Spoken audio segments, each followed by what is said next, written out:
Judge Judy.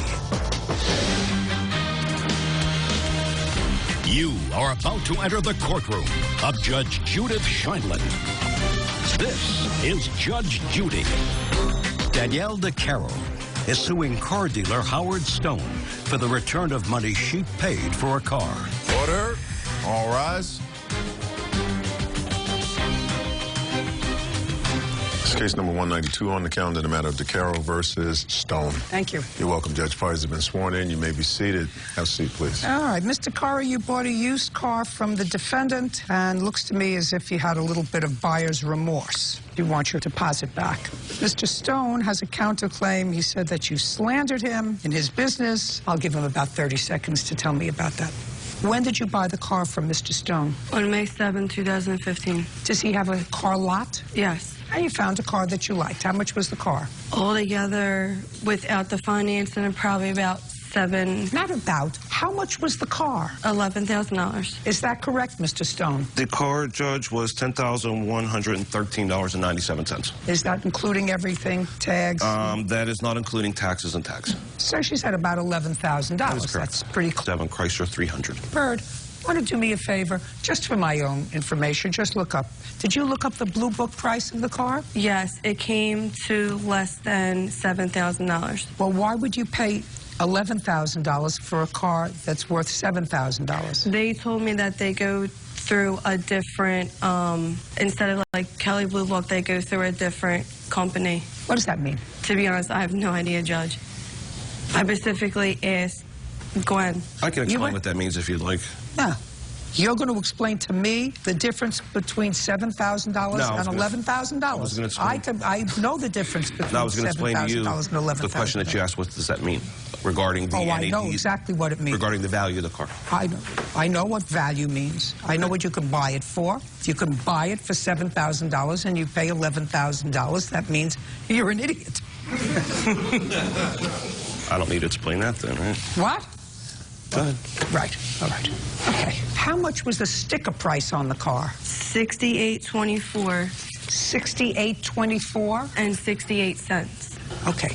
Then can you tell me why you paid $10,000 for it? Because of the financing. Okay. So you actually paid $7,000, but altogether at the end, when you finished all the finance... Yes, ma'am. That's what you mean. But you actually only paid what the Blue Book value was for it. Mm-hmm. Okay. Is this the first car you ever bought? Yes, ma'am. How much money had you saved up? I saved up $1,500. What kind of work do you do? A line cook. Where? At the time, I was working at a restaurant/bar. It's called Ashburner Inn. And what do you do now?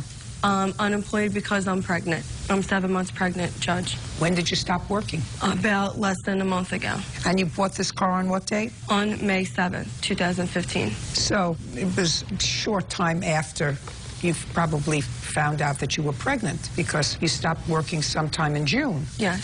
When did you return the car to him? I turned the car to him on June 8th. So you drove the car for a month? Yes, ma'am. He had trouble with the car at the beginning? Yes, ma'am. And he fixed it? Yes. So that was nice of him? Yes. Because he doesn't have to do that? Right. And then what happened? I made my first payment on May 30th. In what amount? Of $211.33. Go ahead. A week later, on June 5th, I received a phone call from the First Finance Bank telling me that Howard forgot to sign the one part of the contract, so I had to go back to the dealer to get that contract re-signed. I told them, okay, do I have a whole contract over? The lady told me that we don't do that, you have to sign the whole contract over. The next day, Howard called me, asked me, when can I come to go and finish signing his contract? I told him, I'm doing something right now, I'll be down when I can. He said, okay. I came in there. Which day? On Friday, June 6th. Okay. I went in there, he told me right away that the First Finance Bank company declined me. I asked why, he told me that I would have to come back within a year. Because you had no job. No, that's not the case. But at that time you had no job, right? Right. Okay, well, that's a good reason for a finance company not to want to lend you $7,000 if you have no job. But, Judge, that's not the reason why they dropped me. Well, let me tell you, if I'm in the business of loaning money to somebody and they don't have any way of paying me back, and if I'm in the business of loaning money and not losing money, what I do is I decline to give them the loan. Right. Because at the time that you bought this car, you had a job. Right. And then if the finance company called your place of employment, they would say, yeah, she works here. But in June, if they called, they would say she didn't work here. Right. She quit because she was pregnant. Right. Well, the reason why... See the way case changes, or every... the reason why they dropped me, ma'am, it was because the finance company thought they forged my signature. They thought. If they were using their thinking caps, they would say, I'm not lending this young lady any money because she bought a car for $7,000. She put down $1,500. We're never going to see a penny of our money because the next thing she did was quit her job. Are you feeling sick? No. Then what'd you quit your job for? I didn't quit my job. You got fired? Yes. Oh, well, that's a different story. So when they called up to verify your employment, they said, we fired her. Yes. Look, Mr. Stone, yes, right now, you have the car back. I do. Did she sign the title back to you? The title is actually in process of getting switched back into my name, which is a cost for me as well. She wouldn't sign the title back to you? She didn't have the title. When you transfer the title, it goes right to the state, and then it's sent back. Fine. It's sent to the financial institution. So that's going to cost you how much money? It's around $80 to fix the title. Okay.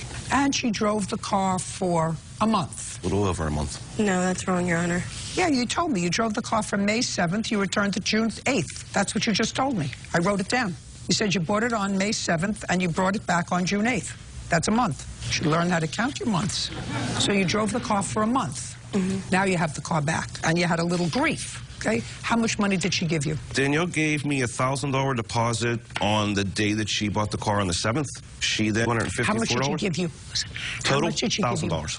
In total, she gave you $1,000. At that time when she took purchase of the car. I'm talking about... $1,254, Your Honor. No, that's wrong, Your Honor. How much money did you give him? $1,500. Show me. It's not true. I have receipts and everything here from... Listen to me, Mr. Caro.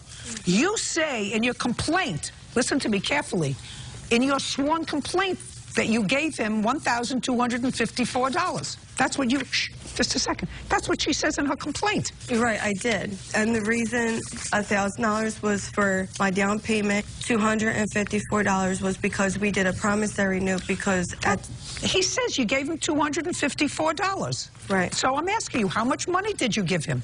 $1,254. Right. And what happened is, I mean, I don't know. I could tell you what happened. You drove up to his place. You took off the plates. Did you take off the plates on the car? Yes, my fiancé did. And you left the car with him? Yes, because I was blocked in. And I have pictures to prove it, too. Well, so far, you have no financing. Because the car was legally not mine. I got denied by 2 banks. That's not true. She did not get denied by 2 banks. Right now, you have the car back. You're going to sell it, right? Hopefully. Well, hopefully you're going to sell it. You sold it to her. $80, the car is being transferred back into your name. You've already started that process. I haven't started anything. Well, that's what you told me. You said I've already started the process of getting the car. Listen, wifey is saying yes, and you're saying no. You have to sort of coordinate your story. And later today, tell me about loud. The obnoxious sounds coming from the other tenants. They were very loud, very inappropriate. Like what? They knew each other very, very, very, very well. And we shared a wall, so I heard the whole show. real cases, real people. Judge Judy. Danielle DeCaro says car dealer Howard Stone owes for the return of money she paid for a car. Howard is countersuing for loss of business due to slander. Now, it's going to cost her $600 for this whole kerfuffle. But you're going to give her back $600 because you're having the car returned to your name, correct? Isn't that what you told me? For $80, the car is being transferred back into your name? You've already started that process. So you say you've already started that process. I haven't started anything.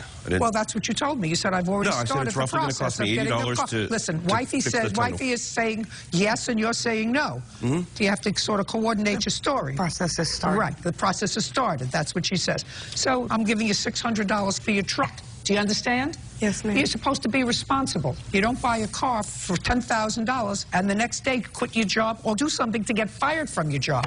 And then if you don't have a job, the answer is if you don't have a job or if you've done something irresponsible, the answer is not getting pregnant. That is not the answer to everybody's problems. Judgment for the plaintiff in the amount of $600. That's all. Parties are excused. You may step out. I guess she had some buyer's remorse and no job to pay for it. It's not about the money. It's just about the justice being served because what he did was wrong. All my customers are happy except for Danielle. Don't go to scumbag people. And now, the next case. All parties in the matter of Summers versus Smith. Step forward. 22-year-old Sarah Summers is suing her former landlord, Amy Smith, for the return of rent and security deposit, the value of damaged property, and a false restraining order. Miss Summers, you rented an apartment from the defendant and moved in on June 1st. I rented a room within... You have a home or an apartment? Home. Do you have other tenants? I do. How many did you have at the time you rented the plaintiff a room? At the time, I had 2 plus her. How many rooms in the house? 3 bedroom, 2 bath. Where do you sleep? I had my own room. I had a couple in one room and her in another. Okay. And the couple, how long had they been tenants of yours? Probably about 4. Paid her rent? I did. And a How much did you give her before you moved in? $500 cash. And you don't deny that she gave you $500 cash the day she moved in on June 1st. She stayed there one day, and then the next day, she had a conversation with you? I believe it was the 3rd day she had a conversation with me. And tell me about the conversation she had with you on the 3rd day. I actually have a copy of it. Did she speak to you in person, or did she No. send you an email? Text. What did she say in the text? Do you have a copy of it? Basically, she said she wasn't happy with the living situation and she wanted to move out and she expected me to give her a refund, and I told her I wasn't going to do that. Okay, there had to be some discussion that you had with her, because she came, she moved in, she moved her things in. You know, that's not an easy thing to do. It involves a lot of effort. So there must have been a reason that she told you she was not happy. What did she tell you the reason was she was not happy? She said something to the effect of the audacity of the people living in the house. It was too loud. She couldn't get her rest. First conversation she had with me about it, and automatically, I'm going to move out. Okay, I apologize. Okay, so she, in effect, told you that the other tenants in the house and or you created an environment that she felt was not consistent with her pleasant lifestyle, and she wanted to exit. How long had her room been empty before she moved in? It wasn't. The tenant that I had at that time actually wanted to stay, but I was going to break an agreement. Just a second. So when they changed their mind, and that was just 2 days before, so that was the very tail end of May. And she told you she wanted out because it was too loud, either June 2nd or 3rd. Did you tell her the 2nd or the 3rd? I believe the text message that I, revealed everything was on the 3rd. So you could have contacted the tenant, the old tenant, and say, gee, are you lucky? You don't mind loud. Tell me about loud. So the first day I got there was actually Sunday, May 31st. That's when I moved everything in. I didn't stay the night that night. I decided to stay with a friend. However, what provoked me to stay with a friend was the obnoxious sounds coming from the other tenants. They were very loud, very inappropriate, being loud. Like what? They knew each other very, very, very, very well. And they Is were... this the couple? This was the couple, yes. Who shared a room? Yes, in my room, we shared a wall, so I heard the whole show. I was kind of like, they're going to move out soon. It's no big deal. Who said they were going to move out soon? The defendant told me they were moving out in the middle of June. So I was like, I can tolerate that. So you had a discussion with her on June 3rd? Yeah, via text messages. Do you have a copy of the text? Of course I do. I'd like to see it. So this actually starts, I believe, it starts with the first time I told her I may move out the 1st of July. There you go.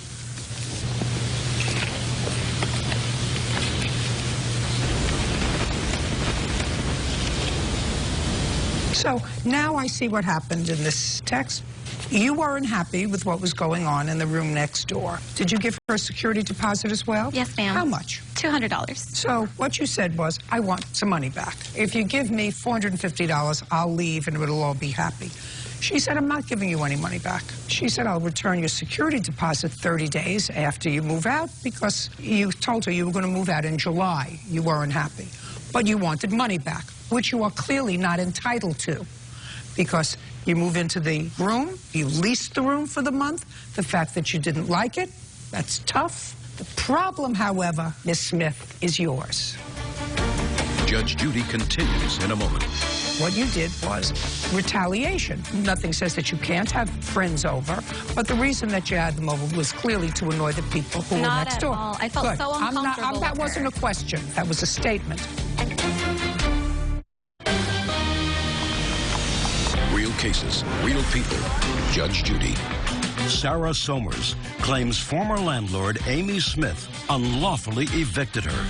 Amy is countersuing for property damage. Was on the 4th day after you had this conversation, or the 5th day after you had this conversation where you both start out nice and then you both get a little threatening, Miss Somers, you decided to bring a bunch of friends over. Not quite, Your Honor. Well, how many friends did you bring over? 3 coworkers and my younger brother. So 3 coworkers, a younger brother is 4, and yourself 5. is Yes. 5 people. And you were in your room? The whole time. And you were playing music, talking, doing whatever you were doing? Not too loud, that's correct. Well, but that's what you say. She says, and I believe you were trying to be annoying. No, not at Right. all. Absolutely Well, not. just a second. That's what I believe. I believe that that's why you bring 3 coworkers in, because she says, could you please keep it down? Your friends have to leave. It's 9 o'clock. As you I'm could speaking. see with her text message, she threatened me. I see exactly what it says here. And, you know, I was sympathetic with your position, and I am sympathetic with your position. But what you did was retaliation. Now, I don't necessarily think that was terrible, because nothing says that you can't have friends over. But the reason that you had them over was clearly to annoy the people who were next door. Not at all. I felt Good. so uncomfortable That with wasn't her. a question. There wasn't a question at the end of that. That was a statement. But what the defendant did then the next day was to go down to the police. That you can't do. Now you have to give her back her money, because you had no reason to take out a protective order against her. None.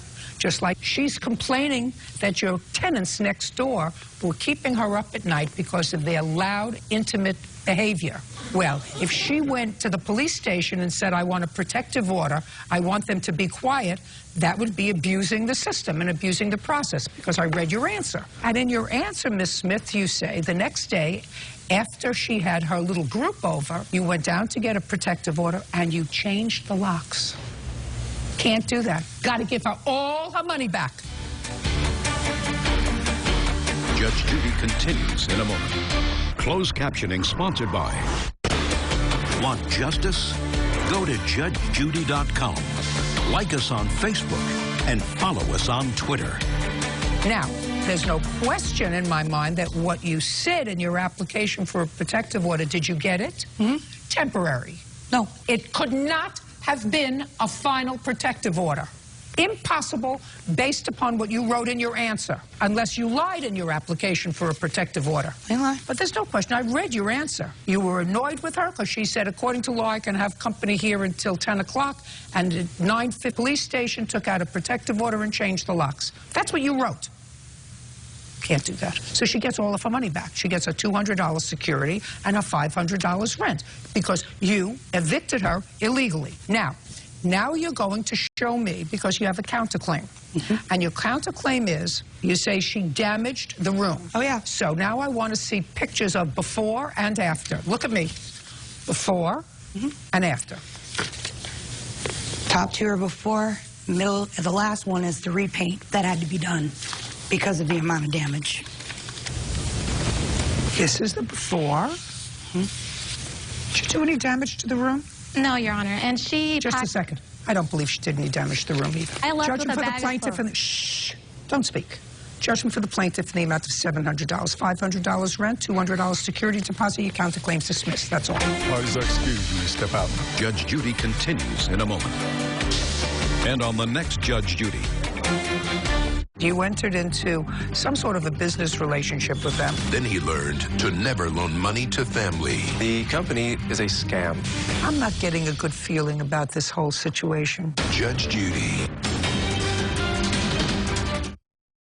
It is what it is. It was fair. The harassment and intimidation that was going on with her and all of her friends that showing up at 10 o'clock at night. Did you see her? This cannot intimidate that. Only time she'd come was with her friends, never by herself. It's drama. Meet the person, get to know them, trust them, and stay away from Craigslist.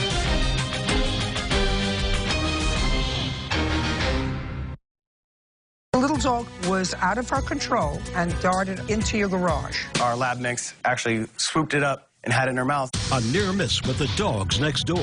Who offered to pay half the vet bills? Amanda did. That was really nice of him. You should have taken it. But she still hasn't learned a thing.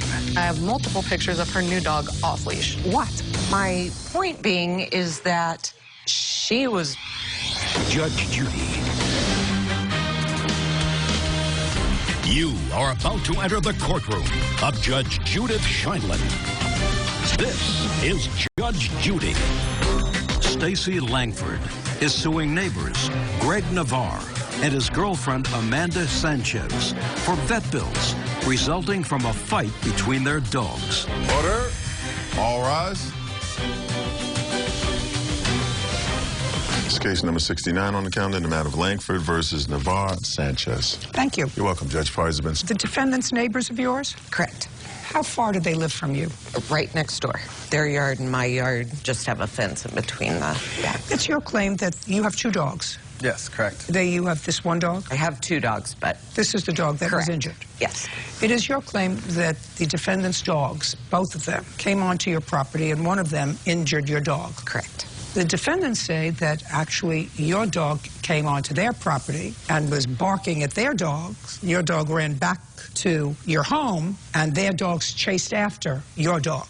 That's your defense. That this dog was out of the plaintiff's control, came on your property, and that's what happened. Okay, so tell me when this happened, Miss Langford. December 10th. It was just before 4 o'clock in the afternoon. And where was your dog? She was on the porch. The front door was open. She was on the porch. Mm-hmm. And where were you? We were doing Christmas lights on the grass right in front of the porch. Go over and point out where Sure. that was. My porch is right here, and we were right here doing Christmas lights decoration. And where is the defendant's house? This house. That house? Mm-hmm. Okay. So, you can step Okay. up. So you were doing Christmas lights. Your dog, I assume, was not on a leash. Correct. And then what happened? We had gone inside to get an extension cord. She followed me in the house, and I pushed the door closed. My garage door is right as you walk in. We went in the garage, pushed the door closed, and less than 2 minutes, I hear screaming and yelling, and I hear animals screaming.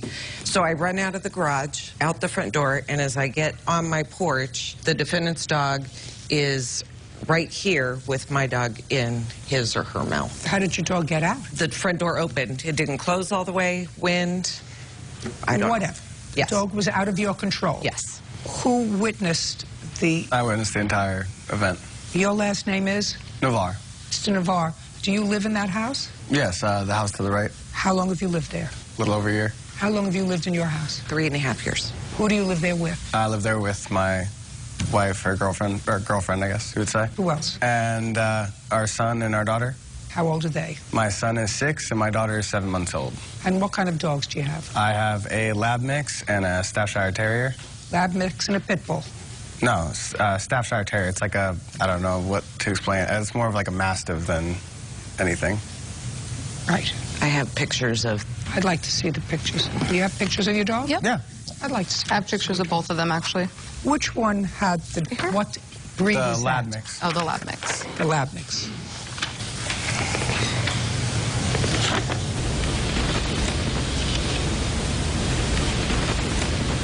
So this dog. Yes. Okay, go. All right. I'll show you what happened over here. I arrived home from work at about 4 p.m. approximately on December 10th. I pulled my car into the driveway right here, right up to my garage, and began to open my garage door. As my garage was about that high off the ground, I noticed out of the corner of my vision, through my passenger side window, the plaintiff's dog coming from up the street this direction, not from her house, from up this way, darting into my garage, barking crazily. Like, I could hear it with my windows up. Okay, so, And so the little dog was out of her control, off leash, and darted into your garage. That's correct. Where were your dogs? My dogs were in the far back left corner of the garage. I have a ottoman couch set up for them, and that's where they sit when they're lounging in the garage. Okay. So I threw my car into park. Obviously, something was going to happen. Her dog came into my garage aggressively. Well, but so far the garage door is only, according to you, open a little bit. It was still opening, so she ran in about that. Maybe it was about 3 feet off the ground by the time I got out of my car. And? Threw it into park, exited my vehicle. The plaintiff's dog was already in my garage, and I could hear barking from both dogs. I went into the garage. They were both biting and attacking each other already, and I yelled and stomped my foot and went to go grab for all the dogs just to try to separate them. At that point, they all got scared, or whatever happened startled them, and they darted back out of the garage around the other side of my car. So I proceeded to follow them. So all three dogs, including the plaintiff's dog, correct, ran out. Yeah, ran out from this corner right here, out and around, down the sidewalk here. I'm feet behind him the whole time, screaming. No one is out anywhere outside. We ended up right here on the other side of her driveway. See her drive here? Mm-hmm. We're on the other side in this grass, little greenbelt area, where Tinkerbell, the plaintiff's dog, had nowhere else to run, so my dogs eventually caught back up to it. It's barking and biting still at my dogs. Jenny, our lab mix, actually swooped it up and had it in her mouth, so I grabbed both my dogs around the neck and began to basically choke them to get them to calm down and let go of the plaintiff's dog. Eventually let go of the dog. By that time, I had been screaming this entire time for someone to come help and get their dog because they were both actually inside the house. The front door was wide open. I'd say about the exact time my dog let go of her dog, Stacy, the plaintiff, exited the house with her boyfriend or whoever he may be and was screaming or whatever, you know. So at that time, I just neutralized my dogs, kept them in a headlock, and walked them back over to my house and put them in the garage and came back outside to see if her dog was okay. So I walked back outside after I had secured my dogs and to see if Stacy, the plaintiff's dog, was okay, because it was basically an instant. I didn't think the dog would be hurt at all. Well, so your dog was injured. You took the dog to the vet. Yeah. According to you, the defendant, I assume, told you what he had seen. No, I spoke to Amanda. Okay, you never spoke to him because she wasn't there. Correct. She wasn't there. Did you ever speak to him? When I had a hold of her, he asked me if she was okay. I said no. True. That was it. My question to you is, you never spoke to the person who witnessed what happened. Correct. Now, who offered to pay half the vet bills? Amanda did. When did she offer to pay half the vet bills? After the date of the incident? Yes. Okay, Amanda. I'm only going to ask this question for the purpose of trying to ascertain what motivated you to make the offer to pay for half of the vet bills. Did you speak to Mr. Navarre about what had happened? Mm-hmm. Was Mr. Navarre, was it with your approval that Ms. Sanchez offered to pay half the vet bills? Yes. Can I explain why, or is that not right now? No, it doesn't matter. I think that was appropriate, actually. And when you offered to pay half the vet bills, the plaintiff said, no, she wanted the whole vet bill paid. She also going to take us to court for pain and suffering, wages lost, all kinds of other... Whatever. Trying to bully us Ms. into paying Langford, her. You have to understand, your dog was outside of your control. I do understand that. Just a second. Mm-hmm. And the precipitating factor for this whole incident was you negligently left the door open and left your dog unattended outside. But for that fact, this whole incident wouldn't have happened if the dog was in your control. So I actually think the defendants were being most neighborly and most appropriate when they offered to pay for half of the vet bills. What? Well, she's not aggressive or vicious at all. Who cares? And the attack took place on my porch. No. It the did. incident took place because you let your dog out of your control. That's why we call them dogs instead of human beings. Right. Judge Judy continues in a moment. They offered to do the right thing. Okay, do you see her size? How did he see her out the window of his car? Don't ask me a question. Oh, I absolutely believe him. And later today. When was the last time you had an accident with your car? I've never had an accident in my life. When was the last time this car that you own was in an accident? Never. Then can you... Real cases, real people. Judge Judy. Stacy Langford says neighbors Greg Navarre and girlfriend Amanda Sanchez owe for vet bills resulting from a dog fight. Now, your dog, very sweet dog, I'm sure does what most little dogs do, which is bark.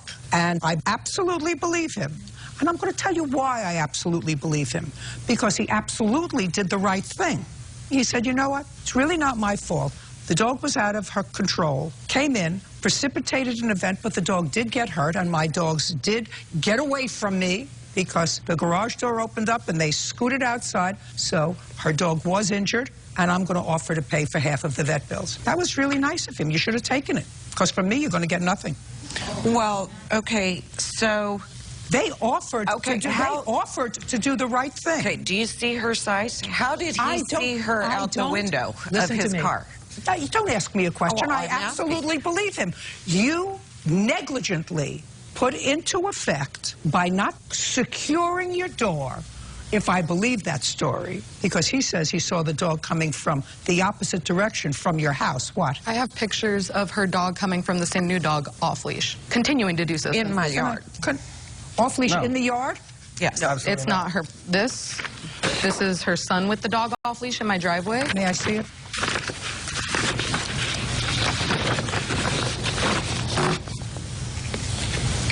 Is this before or after this incident? Here's another one. These are all after the incident. This one's a little blurry, but this is also... Just a second. This is your driveway? Yep.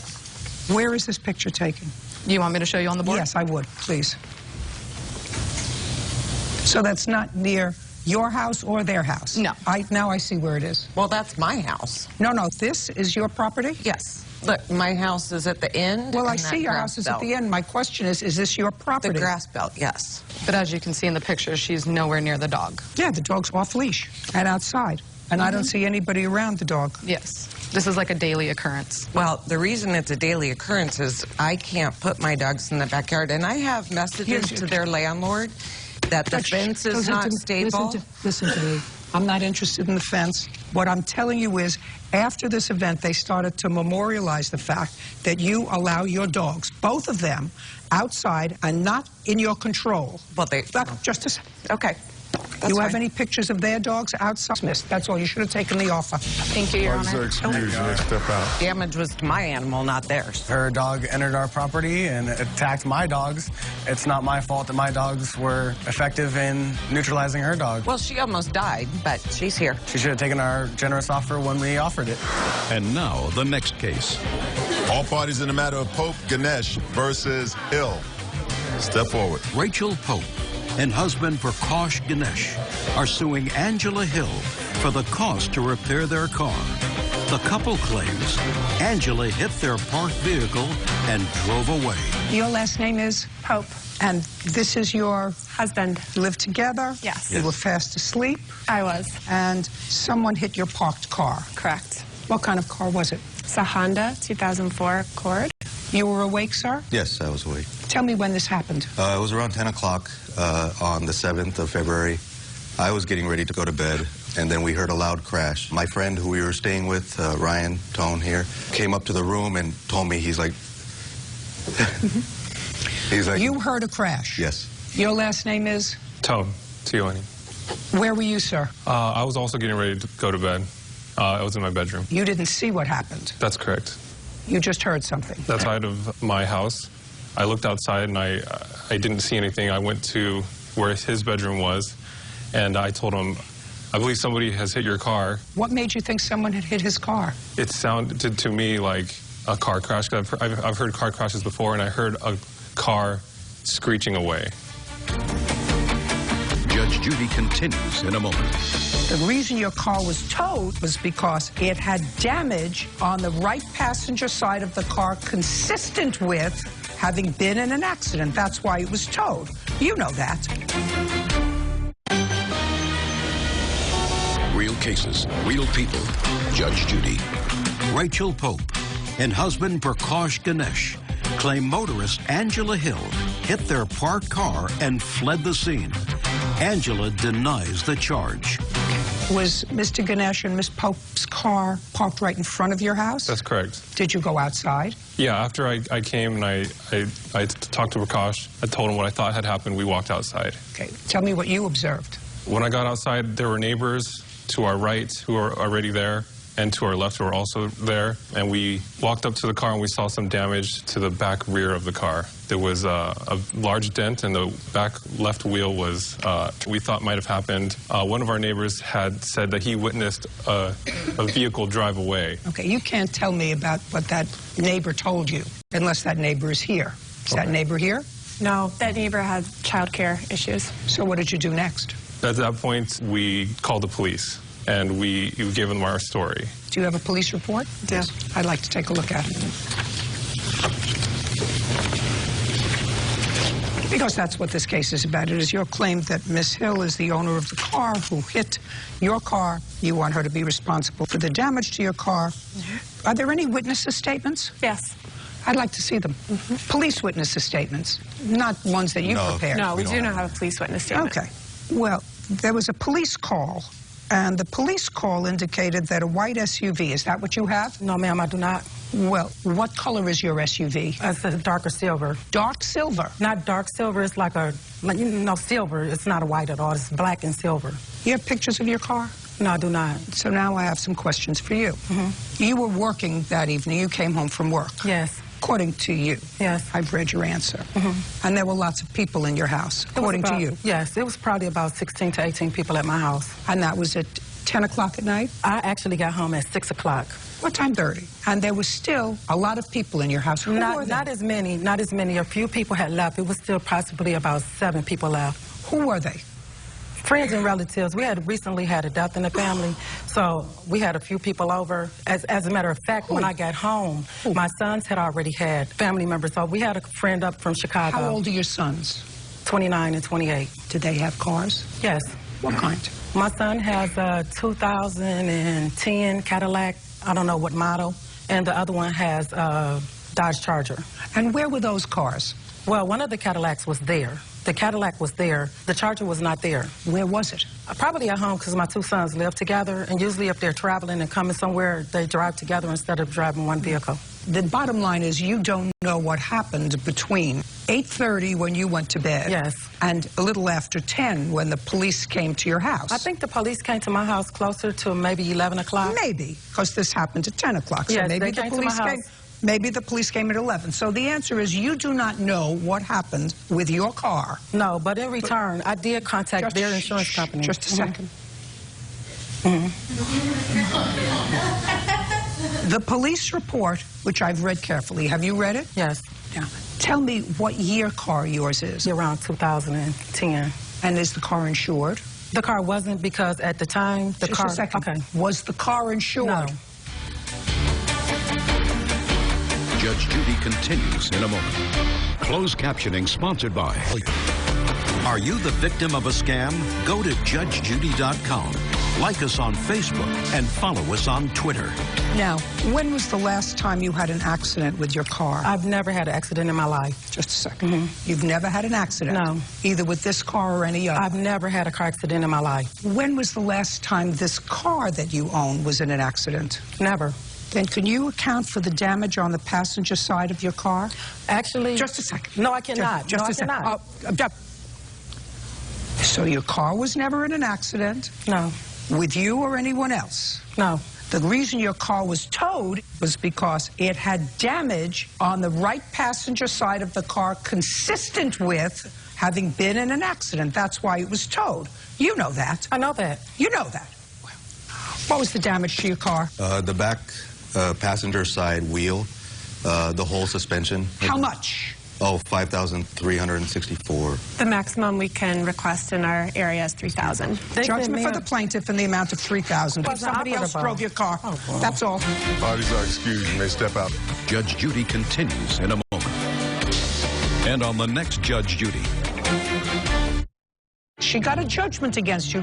The only way she got your attention was sending a letter to your boss. What if I would have got fired at that moment? I wouldn't even have $80 to even pay her. You didn't pay her the $80 before. Judge Judy.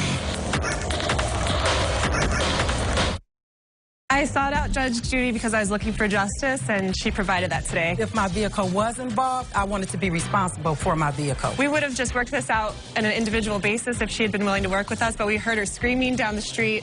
Was not a pleasant person. I never was outside yelling. Have insurance on your car. Don't hit and run. Don't deny everything. I never heard anything for anyone else. Next thing I heard, they asked me to come on the Judge Judy show.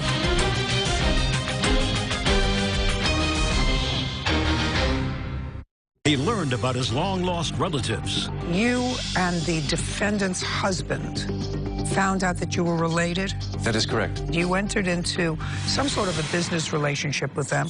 Then he learned. What was this $5,000 for, sir? To never loan money to family. The company is a scam. I'm not getting a good feeling about this whole situation. Judge Judy. You are about to enter the courtroom of Judge Judith Scheindlin. This is Judge Judy. David McCamey is suing his cousin-in-law, Deborah Ponce Ishii, for an unpaid loan for business expenses. Order. All rise. It's case number 167 on the calendar, the matter of McCamey versus Ponce Ishii. Thank you. You're welcome, Judge. Parties have been sworn in. You may be seated. Gentlemen, have a seat, please. Mr. McCamey, from what I gather in the complaint, you and the defendant's husband found out that you were related? That is correct. And related as first cousins or second cousins? It would be first cousins. How did you find out that you were related? They had contacted me through LinkedIn.com and befriended me, came and spent some time in... Stand up, sir. Your last name is? Ishii. Mr. Ishii, what made you contact the plaintiff? My wife was doing some research, genealogy research on her Native American status, and she asked me to look into my father's side of the family. I was told they were all dead when I was 10 years old, and we did that, and the people at the genealogy place in Utah brought back his information. That looked legitimate to you? Very legitimate. It came out of, yeah. And that all happened within the last year or so? Yes, ma'am. Great. Okay. Finding each other and finding that you were related, you entered into some sort of a business relationship with them, and that you loaned them $5,000. That is correct. You claim that $2,000 was returned to you, so you want the balance of the loan. Yes, ma'am. Which is $3,000. Exactly. Ms. Ishii says that that's not exactly the way it happened. Well, she doesn't specifically address the $5,000. She says that you took it upon yourself in this little business that you were all involved in to send out a server that needed repair. You did that without their authority. They don't have their server back. And she's got a counterclaim for $5,000 for the return of her server. Just for my own information, when was this server purchased? In 2011. And how much did you pay for it? $3,600. $3,600. Well, what makes you think it's worth $5,000? No, it's for the total cost of everything else. He was actually working on a database for us, and there was nothing wrong with the server. He took the server over there for them to upload this new database onto it. It doesn't sound as if you're giving me an answer. 4 years ago, you purchased a piece of equipment that you now think is worth $5,000. No, it's not worth $5,000. So then why are you suing him for $5,000? Suing him $5,000 for the database. Base that you still don't have. Who was supposed to do the database? David was supposed to be doing it. Did you pay him? No, we haven't paid him. This was something that we were going in. Okay, so what you're telling me is your counterclaim is pretty much nonsense. I just want to know. No, ma'am, well, I don't think I'm trying to figure out what your counterclaim is. No, ma'am, I don't think it's nonsense, because when he was over there living with us, we got an idea of working on a database system that we could sell to clients. But that's fine. I'm not putting a value on that. What you asked for is the return of your server. You say you got a bill for $5,000. It was his fault that... $3,600. You got a bill for $3,600? Yes. From the people who were fixing the server? Yes. I read your answer carefully. You said you got a bill for $5,000, and what you told Mr. McCamey is, since you brought the server over there without our permission, you have to pay the majority to get it back. So here's a check for $2,000. I'm just telling you what you wrote in your answer, just to refresh your recollection. Yes. So you have to pay the majority, which is $3,000. Here's a check for $2,000 for our share to get the server back. Well, if it's $3,600 and you gave him $2,000, Ms. Ishii, then the only thing that's missing is $1,600 to get your computer back. And I'm still going to ask you the question, why are you suing him for $5,000? Well, because the transaction's not complete. Well, if you're not sure of what it's going to be, then you brought your action prematurely. Now, Mr. Ishii, you can sit down. Now I understand where we're at. Okay, now, did Mr. McCamey, or did he not, because he's going to be able to prove whatever it is, I assume, otherwise I'll throw everybody out, did he give you $5,000? He gave it to the company, World Environmental. Who did he make the check payable to? World Environmental. May I see it, please?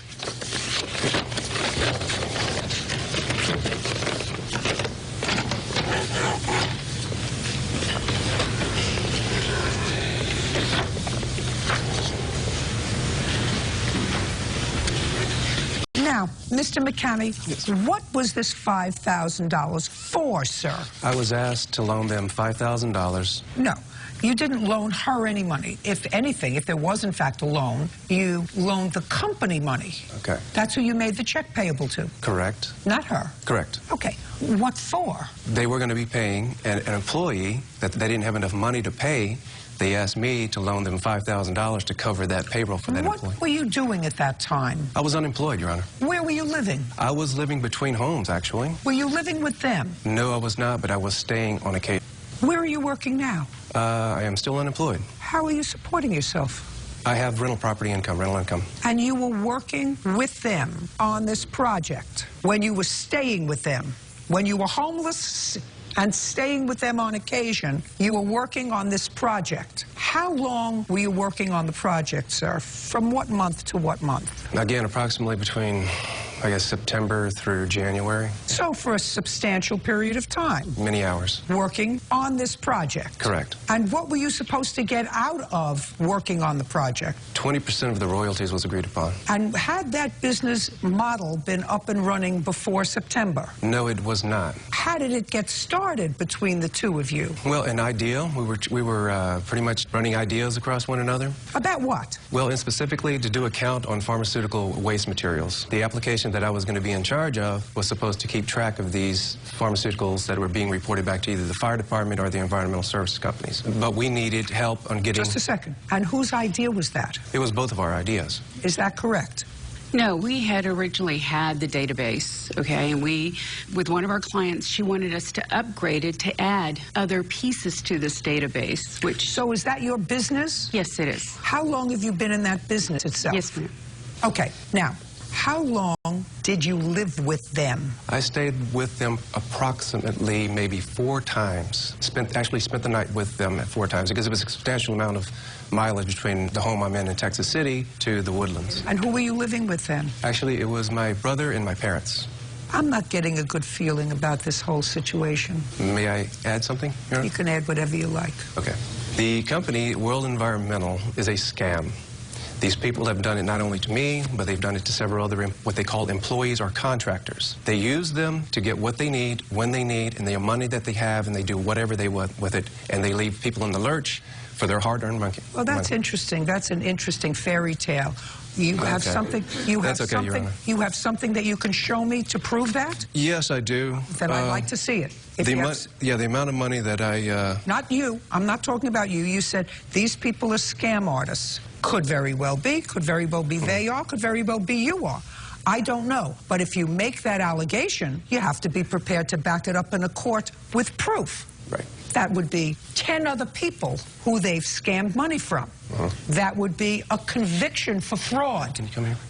Just a minute. That would be a conviction for fraud. Correct. So what I said to you was, who was that? This is my father.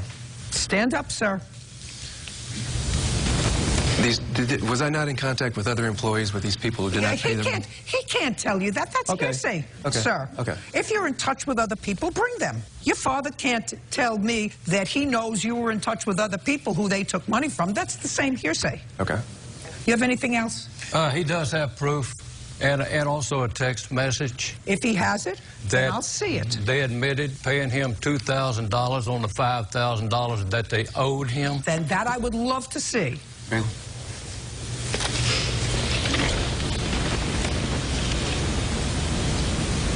Are those your text messages or your No, this emails? was actually an email directly from them, Your Honor. From them? Yeah. Fine.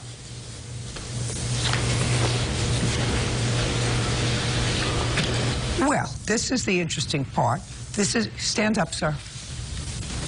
I assume this missive is from you. I don't know. I haven't seen this. It's from him? Yes, it is. Of course, it's from him because you were claiming that he somehow slandered your wife, right? On an email? This whole missive. That's what I'm having trouble with right now. I don't remember emailing Is your name him. Michael? Yes, ma'am. Yes. I don't remember having emails with David. We only had texts that I know of. He was living with us. I had no reason to email him. Okay. I've not... You can look at the first couple of pages. It's clearly from you. Recognize it now, Mr. Rishi? I remember this from text messages, not from emails. May I have it back, please? Yes, you may. Great. Well, here's the emails that I have from David and I speaking. This has nothing to do with you. This has to do with him. Okay. Judge Judy continues in a moment. And later today... Why would you run over and say, I'm so sorry, I'm so sorry? It wasn't Leah. Because my dog spit the paw out at my feet. So I assumed it was my dog. That would give me a clue. Closed captioning is provided by Terry Bradshaw? What a surprise. You know what else is a surprise? Shingles. And I can hit you out of nowhere. I know. I had it. Come on, go sit down and talk about it. And did you know that 1 in 3 people will get shingles? No. That's why I'm reminding people, if you had chicken pox, then the shingles virus is already inside you. Ooh. Who's had chicken pox? Scoot over and look. That nasty rash can pop up anywhere, and the pain can be even worse than it looks. Talk to your doctor or pharmacist about a vaccine that can help prevent shingles. David McCamey says his cousin-in-law, Deborah Ponce Ishii, owes for a loan to pay business expenses. Deborah is countersuing for the return of a computer server. Nobody said you wouldn't be paid back. Nobody said that. I never heard that, and neither did you, David. You lied to me about the interest rate you'd have to pay at the end of the month. What is he talking about, sir? I have no idea, Your Honor. I do. I don't know what interest rate. Did you take out a loan for this $5,000? No, I did not. Oh, you know, I do. I was going to charge them interest on the loan that I had loaned them. If you have a credit card that charges 30% interest, then that would be almost illegal credit card, a bank offers in the U.S. Your APR, meaning on $5,000, it would be $105 a month. Yet you wanted to shake Deborah down for $1,500 and then $900 for the money being out 1 month. Really, David, she paid you back $2,000 in good faith, hoping that you would do as you committed and provide your piece of the product that we needed to get out the door. That's what you said. Judgment for the plaintiff in the amount of $3,000. Your counterclaim's dismissed. Thank you very much. That's all. Parties are excused. You may step out. Just to be more cautious, I've never really done this before where I've brought family into my business. These people are frauds. They have taken and stolen money from several other people. Wanted me to help somebody, and so I did. They definitely need to be brought to justice somehow or another. Barely knew him. I was hoping to have a relationship with them, but unfortunately, it's I'm very ashamed to have you know, the old adage goes, don't mix business and family. Someone of that caliber in my gene lines. And now the next case. All parties in the matter of Roberts versus Mortsfield. Step forward. Jamie Roberts is suing her neighbor, Heather Mortsfield, for vet bills after Heather's Mastiff attacked her Chihuahua. Jamie says the incident resulted in the amputation of her dog's leg. Ms. Roberts, you and the defendant are next-door neighbors. Only a fence separates the two houses in the backyard. Correct. And you have a dog, this little dog right here, and Miss Mortsfeld has a larger dog. What kind? Mastiff Rottweiler. And you, in addition to this dog, you have another dog? Correct. And what kind of dog do you have? A pit bull. Okay. Now, it is your claim that the defendant's dog attacked your dog somehow, resulting in your dog losing a leg. Correct. And you want her to be responsible for the vet bills. Yes. She said it was not her dog that injured your dog. So you have to tell me the story, tell me when it happened, and convince me that you have sufficient proof that it was her animal and her responsibility. Okay. Okay? My massage room in my home, I work in my house doing massage, and my daughter came in the house screaming that she thought Leia, our other dog, the pit bull, attacked Lucy because she saw her arm missing. She saw her? Her paw missing. Lucy's paw was So missing. your daughter came in screaming that your other dog had attacked this dog. Correct.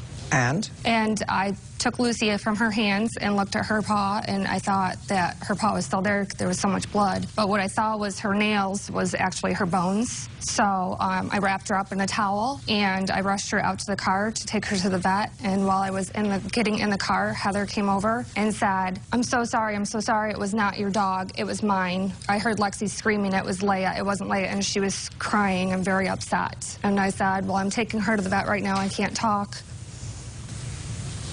Yes. Let me hear about the conversation. Judge Judy continues in a moment. If the hole wasn't big enough for her to fit through it, how could his head fit through it? I don't know. All I know is her dog had my paw in its mouth. I don't know either. Who saw this? Come and stand up, please. Real cases, real people. Judge Judy.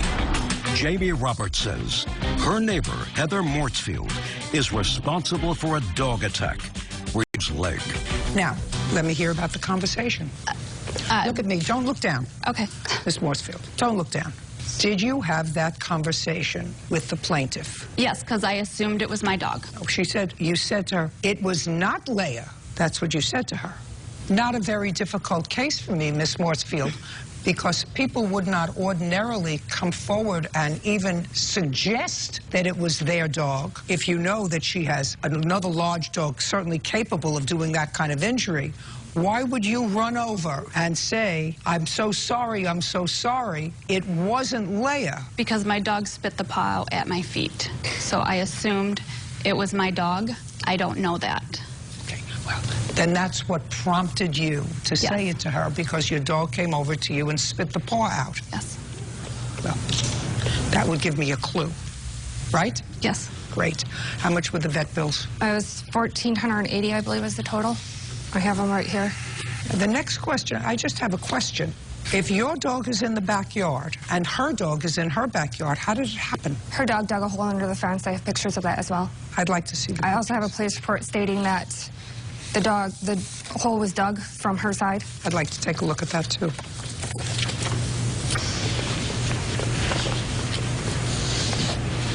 Who put up this fence? It was there when we moved in. But it's your property that's fenced? We both have the same fence, so we both have. We put the fence in whenever we moved in, Your Honor. Okay.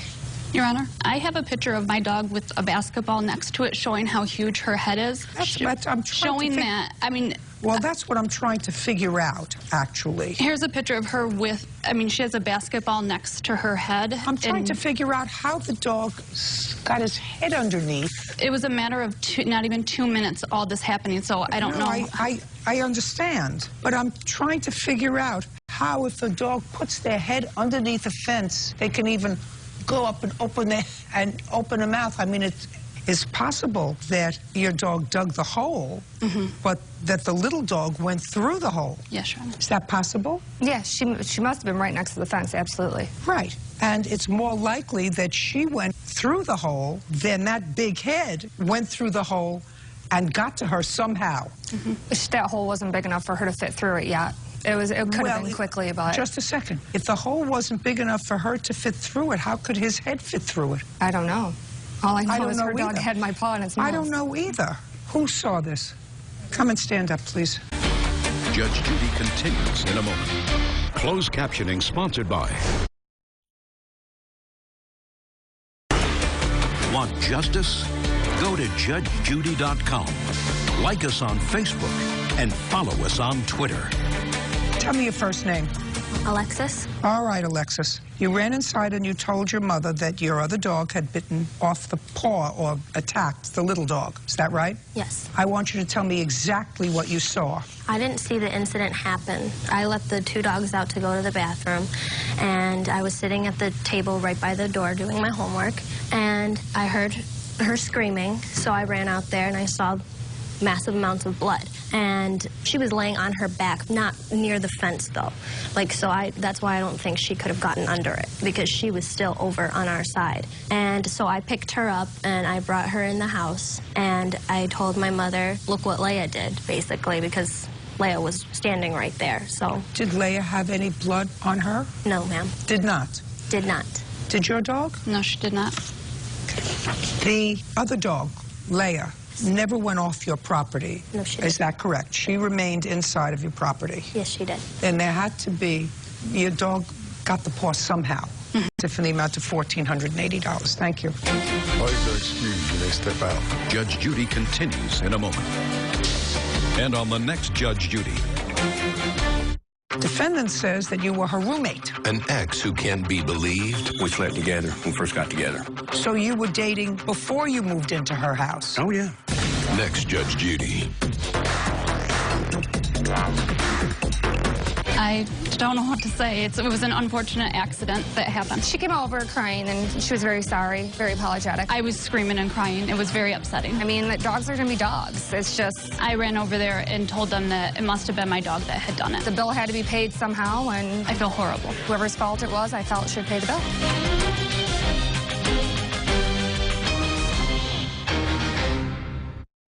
She caused me to almost lose my job. Okay, so this is what it's about. Forced to atone for her actions. She got a judgment against you for vandalizing her property. She did. That you didn't pay.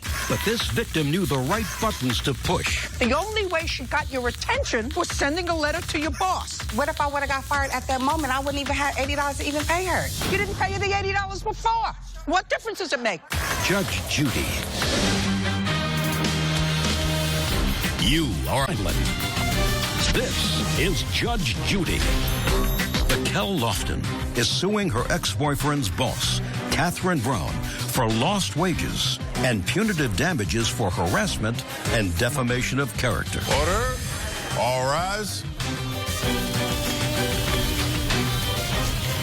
Yes, case number 109 on the calendar, the matter of Lofton versus Brown. Thank you. You're welcome, Judge. Parties have been sworn in. You may be seated. Have a seat, please. Miss Lofton, Miss Brown got a judgment against you in small claims court. Yes. Did you have a trial? No. Was it settled? No, we haven't went to court yet. Well, you did go to court. Isn't that what this case is about? Initially, this is what the case is about. Yes, she sued me. Prior. She sued you in small claims court. I'm sorry, I didn't understand. And she got a judgment against you. Did you have a trial in that court? Yes. And you lost? Yes, I did. And you were told to make payments to her? Yes. And according to you and according to her, you didn't make all the payments you were supposed to. Right. So what she did, according to you, was she sent letters, communications to your place of employment and other people, you claim, defaming you, and you want now her to pay you $5,000. That's what the case is about. Right. So let's start at the beginning. What did she... Property. I was dating a gentleman at the time that had some property on her property, and I had an altercation with him, which caused me to break out his windows. So she sued me for the repair of the windows. Just a minute. So she owned a piece of property. Right. And you vandalized her property. Not her property. Yes. Just a second. It had to be her property. It wasn't her property. It was his property, but it was just parked on her property. It was a travel trailer, and I bust out the windows of the travel trailer, which was parked on her property. You want to explain it to me? Yes, I have individuals who periodically work for me. I live on a ranch, and so I have travel trailers that I keep on the back of the property. That you own? That I own. Yes. That you own, that somebody else may live in. Yes. Because they're working for you. Yes. You provide them housing. Absolutely. So you vandalized her property. Okay. Yes. Okay. You vandalized her property. Okay. She got a judgment against you for vandalizing her property. She did. Yes. That you didn't pay. You paid part of it. You didn't pay all of it. I owed her $80. That was the remaining balance of the judgment. Whatever. You owed her part. Right. Now, you didn't pay her. Right. When was the last payment supposed to be made? The last payment was supposed to be made on November the 30th, 2014. November 30th. Right. And when you didn't make that payment, were you contacted by the court? Probably the beginning of December or the middle of December. It was before Christmas. So mid-December. And when you were contacted by the court, did you make the payment? I did not. When did somebody contact you again? Ms. Brown sent 25 letters to 25 different individuals at my job. Okay. When? What was the date? This was February 4th that the letter was received. Just a second. The beginning of February? Yes. So you owed her the money in November. Right. You didn't pay her in November. Right. You didn't pay her in December. Right. You didn't pay her in January. Right. And so in February, she sent letters to people. And do you have a copy of those letters? I sure do. I'd like to take a look at it. Or just give me one letter. Are they all the same letters? Yes. Great.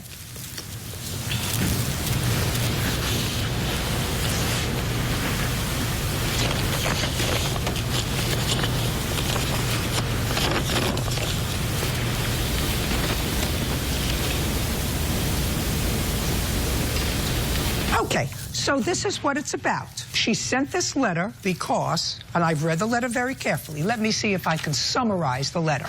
Okay. She explains what the nature of the lawsuit was where you vandalized her property. That you contacted her at some point to apologize to her and said you would. She gave you an opportunity. She decided to sue you. In order to sue you, she had to sue you in small claims court, and they had to deliver a summons to you. You work for Kaiser Permanente. Right. She had the address where you worked. Right. When she tried to serve you at the address that she had, which was the correct address, right, employees at Kaiser Permanente at that address said she doesn't work here. She's not here. We don't know anybody by that name. So the service was returned. She tried again. So clearly, in her mind, friends of yours at Kaiser Permanente were assisting you in avoiding service of this summons to appear in small claims court. She finally did manage to get you served at that very location where representatives of Kaiser told her You didn't work. And they had no record of you either at that location or at any central location. You understand where I'm coming from? Yes. So she is summarizing to the people at Kaiser Permanente that not only didn't you pay the judgment as you were supposed to, which is the truth, right? Yes. Which you could have resolved in a 3-month period by paying the $80, right? Correct. Which you didn't. Stop moving back and forth. But that she was given the runaround by employees at Kaiser, which is what... Yes, it's a lot. Well, tell me what's in here that's not true. First, she said she had paid 2 different deputies to come and serve me. Now, I work at Kaiser. If anybody come up there... Don't tell me if. Don't tell me if. Don't tell me if.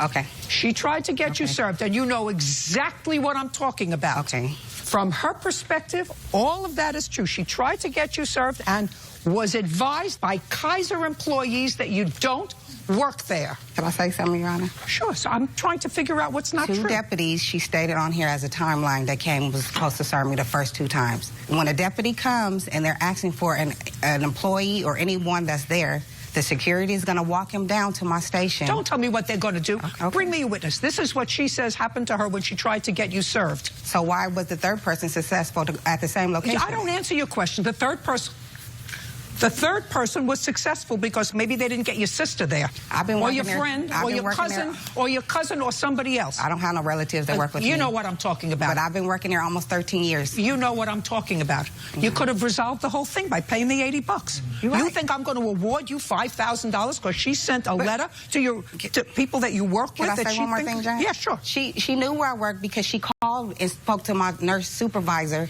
as she did my job. So she knew what station that I worked at. Just a second. She gave that address. She had no proof that she even sent anybody to my job. Just a second. She's going to give me the proof. It doesn't matter. Why do you think that she did this? The 2 deputies. I don't know. What do you mean you don't know? I don't know why she did it, because... She did it because you didn't do the right thing. She did it because you didn't do the right thing. If she talked to you on the phone, why didn't you pay her the $80? When she talked to me on the phone, and she asked me where to send the information to before we even had to go to court. I gave her my grandmother's address. Now, if Ms. Brown wrote it down correctly, that had nothing to do with me. Listen, I did what I was supposed to do. I'm asking you why you didn't pay her the $80. I didn't have it. You didn't have $6 a week for 3 months? No, I was going through a financial hardship. I didn't have her $80. I had paid all the rest of the money up until my last final payment, which was $80. I paid her, the total amount was $335. So I didn't have it. I'm a single parent of 4 kids. I'm the sole provider of my whole household. As a single parent, I didn't have it. Hey, that's my reason. As a single parent of 4 kids, you shouldn't have vandalized the property. But I went to court. As a single parent of 4 kids, you shouldn't have vandalized the property. I'm not arguing that point. I'm not arguing that part at all. I went to court. I was told to pay the judgment. That's what I did. I owed her a remaining balance of $80. You didn't pay the judgment. Up into the $80. The last payment I couldn't afford. You think there is a snowball's chance in hell that I am going to award you a quarter against this lady? Judge Judy continues in a moment. It probably cost her more in service fees and everything else than the $80 to get marshals to serve you. But the only way she got your attention was sending a letter to your boss. Good for you. And later today, she felt bad, and she told me that she was going to take care of the rental car. I don't believe you, because anybody that travels to make $200 for a day who has 3 children is not going to spend $500 to rent a car for you. Real cases, real people. Judge Judy.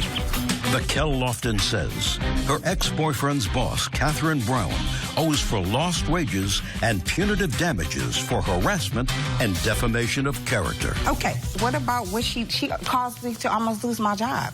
She put a picture on the letter. She sent it to my director of nursing. She even went to the put a letter to my medical board. Should have paid you $80.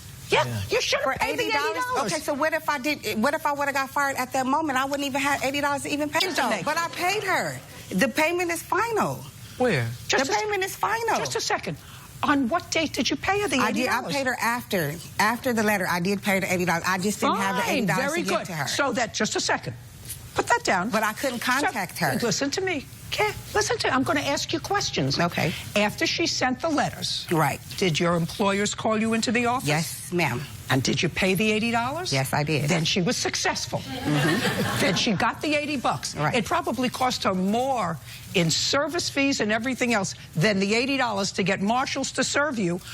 But the only way she got your attention was sending a letter to your boss. Good for you. Case dismissed. Okay, I never got the $80. Yes, she did. She caused me trouble at my job for $80, and I just was ridiculous. I'm very, very pleased that the direction that this case went in. I did pay up until one point that I couldn't afford to pay $80. Clearly, at this point, was not the money. It was simply the principle. I guess pay what you owe and move on. Gotta pay the fine if you've done the crime, and she did do the crime.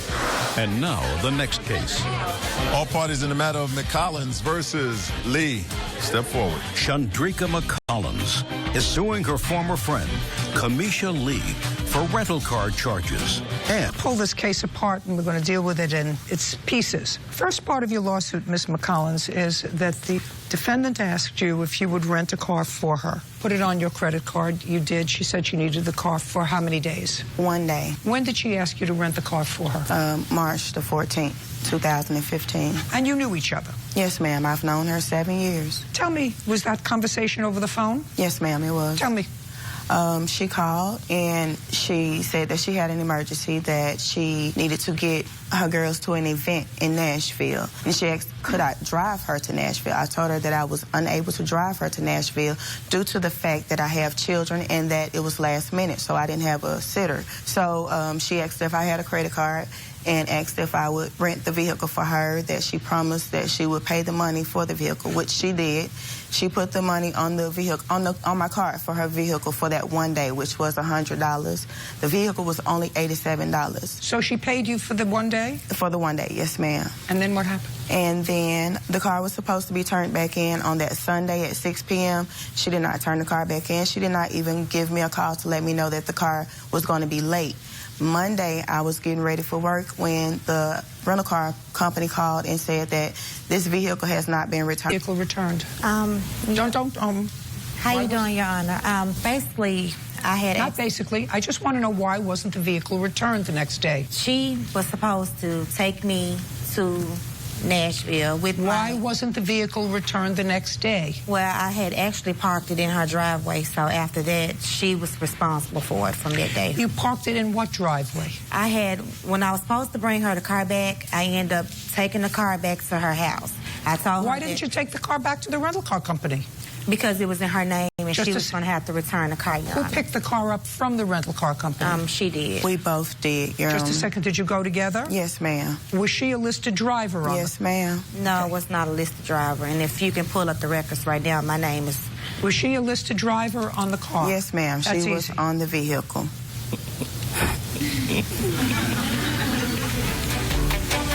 Judge Judy continues in a moment. Once I asked her to come and do the event for me. She got there 3 hours late. She got there 3 hours late. Did you tell her to go home? Is not an answer. Did you tell her to go home? I actually just told her, I said, you can go and work the door and collect money. So then she worked. Real cases, real people. Judge Judy. Chandrika McCollins owes for a rental car and unpaid wages. Kamisha has a countersuit claiming Chandrika stole money from her business. Okay. How many days did she keep the car? She kept the car for 4 days. Did you see the car in your driveway? No, ma'am. Would you tell me how much she owes you for the car? The car is $352.80. I have a bill from the rental car. I'd like to see it.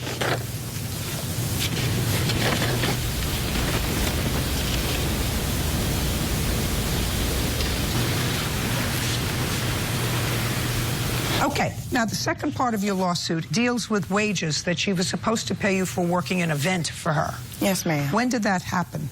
The event was on April the 10th in Nashville, Tennessee. So that was after she did the wrong thing by not returning the car for 4 days. Yes, ma'am. And you agreed to go to work an event for her. Only due to the fact that she promised that she was going to take care of the car situation as well as paying me for working for her at that event. So you had discussions with her about the car? Yes, ma'am. We've had discussions. Tell me what she said to you. Why didn't she return the car? She said that they had a flat tire or some matter. She also let me know that she did call the rental car company and tell them that she had this flat to fix. Right. Why didn't she return the car for 4 days? I have no idea. She actually... She had to have told you what her excuse was. Ma'am, she did not. She sent me a message and told me that she took the car back on the 17th when that was not so as well. She took the car back to the rental car company on the 17th. She said, I took the car back, boo. Don't worry about it. I got everything taken care of. That was not so. So in April, you decided to work this event for her in Nashville. Yes, ma'am. How much was she supposed to pay you? She was supposed to pay me $200 for working the event. Did you work the event? Yes, ma'am. I worked the event. Did she work the event? She got there 3 hours late. The doors opened at 9 o'clock. She had arrived in Nashville around 12. Once she arrived in Nashville, Your Honor, can I go back, kind of like push the story back so you can have a better perspective on my side on what happened to the store? Okay. She did rent the car for me. Once she rented the car for me, formally, I needed her initially to bring some models to Nashville to work. She couldn't do it just due to the fact that she didn't have no babysitter and she had 3 kids, so that's understandable. In the midst of that, she felt bad for not being able to attend, and she told me that she was going to take care of the rental car. I don't believe you. Why do you don't believe me, I'm Judge? going to tell you why I don't believe you. Okay. Because anybody that 3 children is not going to spend $500 to rent a car for you. Don't have Because she feels badly that she doesn't have a babysitter for her 3 children. So she says, go ahead, you can use my credit card and I'm going to pay for it so that you can take your girls to Nashville and make money. That's why I don't believe it. Next. Judge Judy continues in a moment. Closed captioning sponsored by... Want justice? Go to judgejudy.com. Like us on Facebook and follow us on Twitter. Can we get to my question? Yes, Your get Honor. there. Yes, ma'am. Get there. Okay, so once I asked her to come and do the event for me. She got there 3 hours late. She got there 3 hours late. Did you tell her to go home? Almost not an answer. Did you tell her to go home? I actually just told her, I said, you can go and work the door and collect money. So then she worked. Yes, ma'am. Then she worked. Then you owe her $200. Did you pay her the $200? I didn't have to pay her the $200. She took over $200. Just a second. That's your counterclaim. We haven't gotten to your counterclaim yet. So far, you owe her $352.80 for the car and $200 for the event that you promised to pay her. Now you're going to tell me your counterclaim is that she stole from you at the door. Yes. Okay, she was taking tickets at the door or taking cash at the door? She was taking cash at the door. Okay. And who saw her stealing? It was actually several people. You need to stand up. That would be you. Stand up. Yes, sir. Tell me your last name. Last name is Martin. Mr. Martin, were you working this event in Nashville in April? Yes, ma'am. Okay, what was your job? I owned the valet parking company that was there. And that's all he just did. I'm sorry. And did you know what the plaintiff's job was that evening? Well, my assumption was that she was collecting money at the door. Was that your function? Yes, ma'am. Okay. So, tell me what you saw. As I was walking in looking for Miss Lee here, I didn't see her because I guess she was busy with some other individuals. I just glanced by, seeing her put some money in her purse, and that's basically what I seen. Did you see how much money? No, because I was probably about 60 feet away from it, so I didn't really get a good view. Is that your only witness? Yes, Your Honor. Okay, you owe her $552. Your counterclaim's dismissed. Thank you very much. That's all. Bodies are excused. You may step out. Judge Judy continues in a moment. And on the next Judge Judy.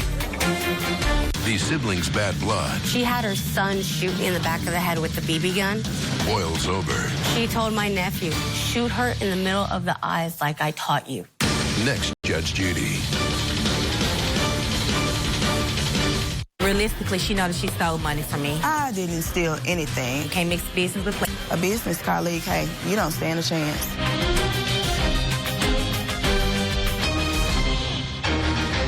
Defendant says that you were her roommate. An ex who can't be believed. We slept together when we first got together.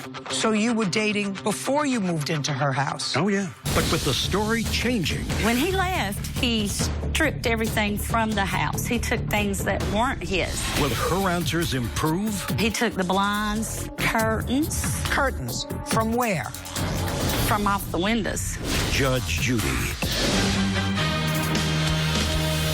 You are about to enter the courtroom of Judge Judith Scheindlin. This is Judge Judy. Todd Stout is suing his former live-in girlfriend, Joyce Caudle, for the return of belongings left behind when he moved out. Order. All rise. This is case number 173 on the calendar in the matter of Stout versus Caudle. Thank you. You're welcome. Parties have been sworn in. You may be seated. Ladies, have a seat, please. Mr. Stout, it is your claim, that at least, that you moved into the defendant's house as her boyfriend. You moved out, and it is your claim that she kept some of your property. Defendant says that you were her roommate, and that when you moved out, you not only loaned to you that she wants back, she's got a counterclaim. Miss Caudle, did Mr. Stout have his own room in your house? Yes, ma'am. That's correct, isn't it? You had your own room.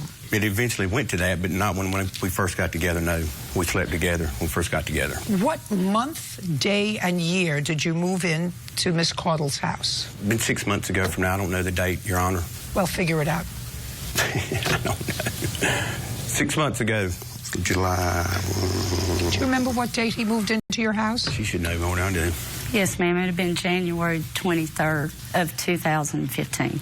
Where were you living before that, Mr. Stout? With my daughter. For how long were you living with your daughter? Just a couple months. I was looking for a place when me and her met. So you were dating before you moved into her house? Oh, yeah. For how long? Maybe 2 months before we moved in together. So you met in November or December? Yeah, we actually done the Thanksgiving thing together. Yes, ma'am. And then you moved in with her. Tell me the circumstances surrounding you moving in with her. Kind of clicked and everything. She was looking for a place. I was looking for a place. So we was looking for places together, and she found a place, and we moved in. Who was on the lease? There was no lease. It was just month to month, but I initially paid the $300. It was like $300 to move in, and then I had the power and stuff cut on in my name, DirecTV. So your name? No, I had the power cut off when we, split up. And when did you split up? Let's see, 1st of June. Now, tell me how many bedrooms were in this apartment? It's a mobile home, 2-bedroom. Who paid the rent? I did, for the first 5 months. And then she talking about the roommate deal, and then she said, we'll just be roommates and we'll just split the bills, and that lasted 1 month. The last month we were together, we split the bills that month. Correct? No, ma'am. No? Who paid the rent? We split the cost of the living cost. Just a second. He paid the rent. That was the deal. So the deal was he paid the rent. And I pay for all the amenities, everything. Right now, I'm not hearing any amenities. Right now, I asked you about rent. Yes. And the utilities were in his name. Who paid the utilities? Utilities. So you wrote a check, or he wrote a check for the utilities? I gave him cash. From what? We split the power bill. Cable, I was not interested. Told him if he wanted cable, that would be all up to him because I don't watch TV a lot. And I paid the water bill. Just a second. So that he paid the rent and he paid the cable because you don't watch a lot of TV. I didn't want cable. And just a second. And so you paid the power bill. How much was the power bill? It ran anywhere from $120 to $200. And who paid the power bill? I did. And then I went to bartending. Did you work full-time or part-time? Full-time. How much did you earn a week? $380 after taxes taken out. And what kind of work did you do, Mr. Stout? I'm a certified welder, ma'am. Making? Approximately.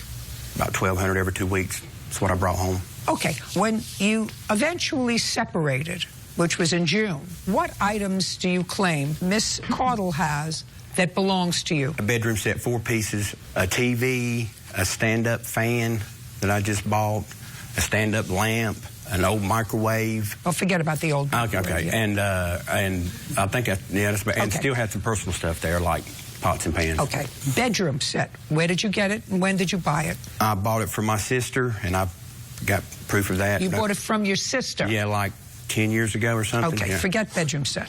She says she got rid of it. It was so nasty. Tell me about the TV. It's an older TV, 27-inch. I think it's made by, I'm pretty sure, I know it's made by, it's a weird name. It's SOSO. That's the name of it, some Japanese brand. But anyway, it's off-brand, but that's what it is. It's a 27-inch TV. Where is it? It's still sitting in the bedroom. Perfect. It's yours. One TV. Where is his fan? Sitting in the bedroom where he left it. He's going to get it. Where is his lamp? Sitting in his bedroom. We're still sitting in the bedroom, really? but I need it removed. I have to keep the door shut and a towel in front of it so the smell doesn't come out of the room.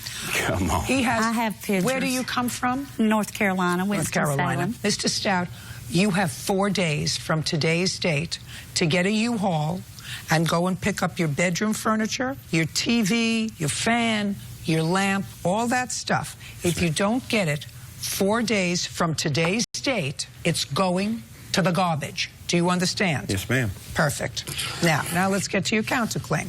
You claim he has some things that belong to you? Yes, ma'am. Like what? I have some lights, curtains. What's about lights? When he left my house, I actually... It was both of your house? No, it was mine. I'm talking about the mobile home that you were living in. The mobile home, I rented. I understand that, but you were living in there together. He was paying the rent. Yes. Well, of course, yes. Okay. So I would just like you to tell me. Okay, when he left, he stripped everything from the house. He took things that weren't his, which was... Ms. Cardle, are you following my question? Yeah, he took... I said, what do you claim that he has that belongs to you? Okay. We just went through, listen to me carefully. I said to you, what do you have that belonged to him? He told me what it was. Okay. You told me where it was.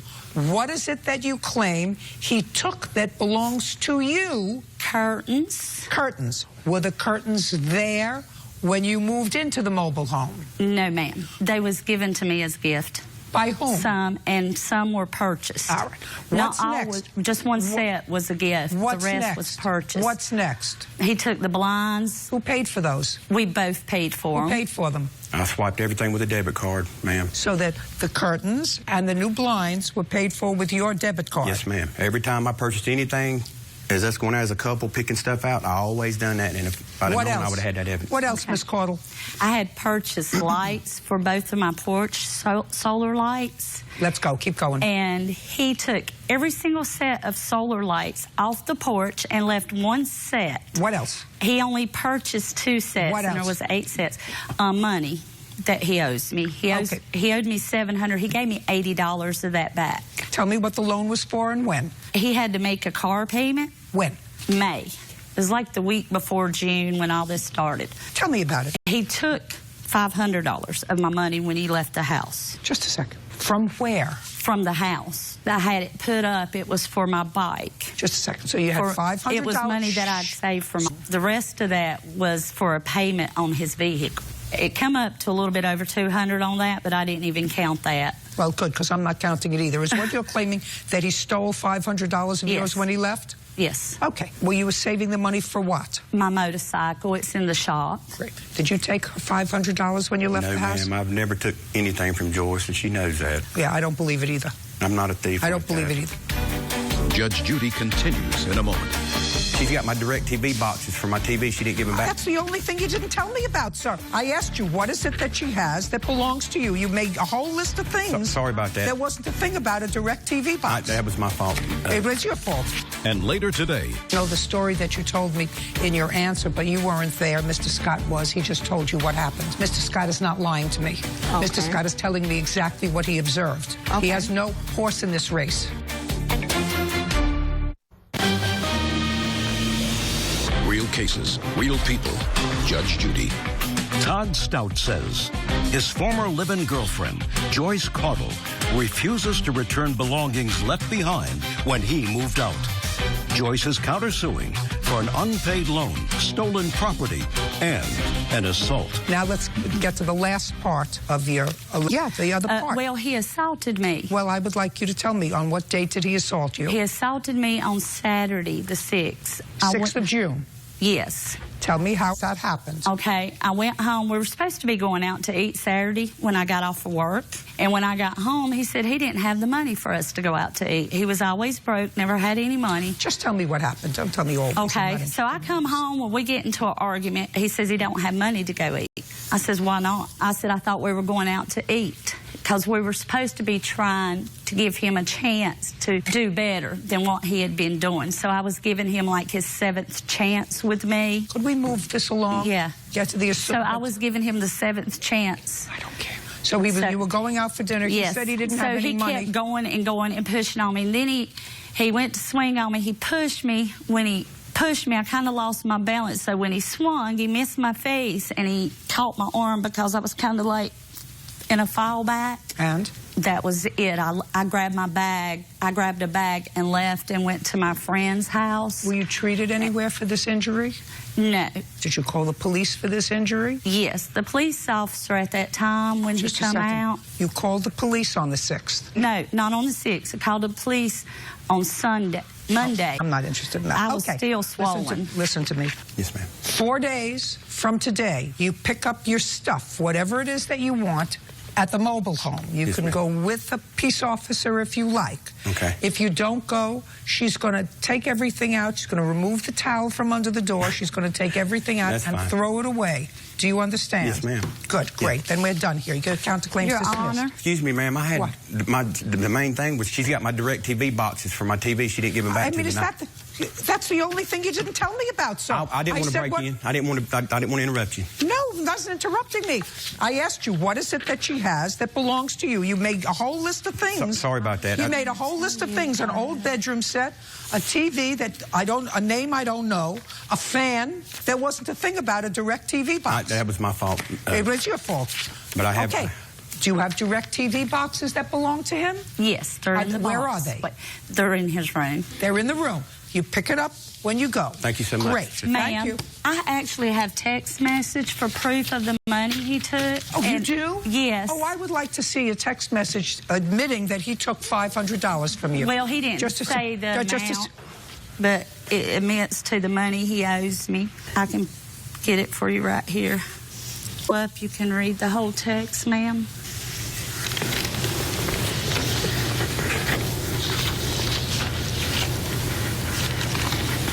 Okay, listen to me. The only line in here that suggests that you owe her anything is, I had all intentions to pay you. You started this one, not me. That was the 180 and the truck payment. She told me I'd give her a little bit of money back because I felt like that was that. Okay, now then you gave her $80 of the 180. Yes, ma'am. So you still owed her $100. Right. Okay, is that what you were referring to? Yes. Ma'am, if you would please scroll down, it shows where he took my bike money. Find it for me. I'm not scrolling down your text messages. They're disgusting. Judge Judy continues in a moment. And later today. I mean, I haven't had a 7-year-old in a long time, but I've had a bunch of 7-year-old grandchildren, and that looks like streets where cars travel. So I just want to know if you think it's appropriate for a 7-year-old to be riding around on his bike unsupervised. Real cases, real people. Judge Judy. Todd Stout says his former live-in girlfriend, Joyce Caudle, refuses to return belongings left behind when he moved out. Joyce is countersuing for an assault. Okay, so you've got to give her the $100. That's fine. Right here is a printed out of the text message, if that'll be okay, and I'll still find it on my phone. That's fine. But that's due to the statement. The yellow is my text. You took my bike money. How you think I feel? Damn, girl, I've had $500 in savings the whole time for that one. Yes. You know, when we was a couple and I had feelings for her, I told her I would help her out with her bike. And then when she done all this, I said, I'm not going to give you no money for your bike. So it was your $500? No. Right. So, well, that's what this says. Damn, girl, I've had $500 in savings the whole time. Right. For that statement that was made. Yeah. Bye. Thank you. You have $100 on your counterclaim for the remainder of the loan for $180. You pick up your stuff in 4 days. Thank you. Thank you, ma'am. What about all my lights and curtains and everything? Parties are excused. That is crazy. That's all right. At least he'll be out of my life. I'm pretty happy about it. She's seen the truth like she normally does. There will not be a man that lives with me unless we got written form. I'm ready to move on. Have no hard feelings for Joyce. She's a good lady. You're only here for as long as I want you to be. Got to see Judge Judy anyway. And now, the next case. All parties in the matter of Martinez Gonzalez versus Maiden step forward. Amber Martinez Gonzalez is suing neighbor Tammy. Claims Tammy's 7-year-old son, Malachi, crashed into her car while riding his bike. Ms. Gonzalez, it is your claim that the defendant's little boy, I assume that's this little boy who was riding his bike, damaged your car. Correct. You are requesting the deductible that will take to fix it because you do have insurance. You're also requesting a little bit more than that because it has special rims that the insurance company won't actually replace, but they'll only buff. Let's talk about the insurance deductible. Okay. When did this accident happen? May 1st. Where? In front of the address of my boyfriend's house. And where is that? In Las Vegas. And your car was parked on the street? Correct. What time?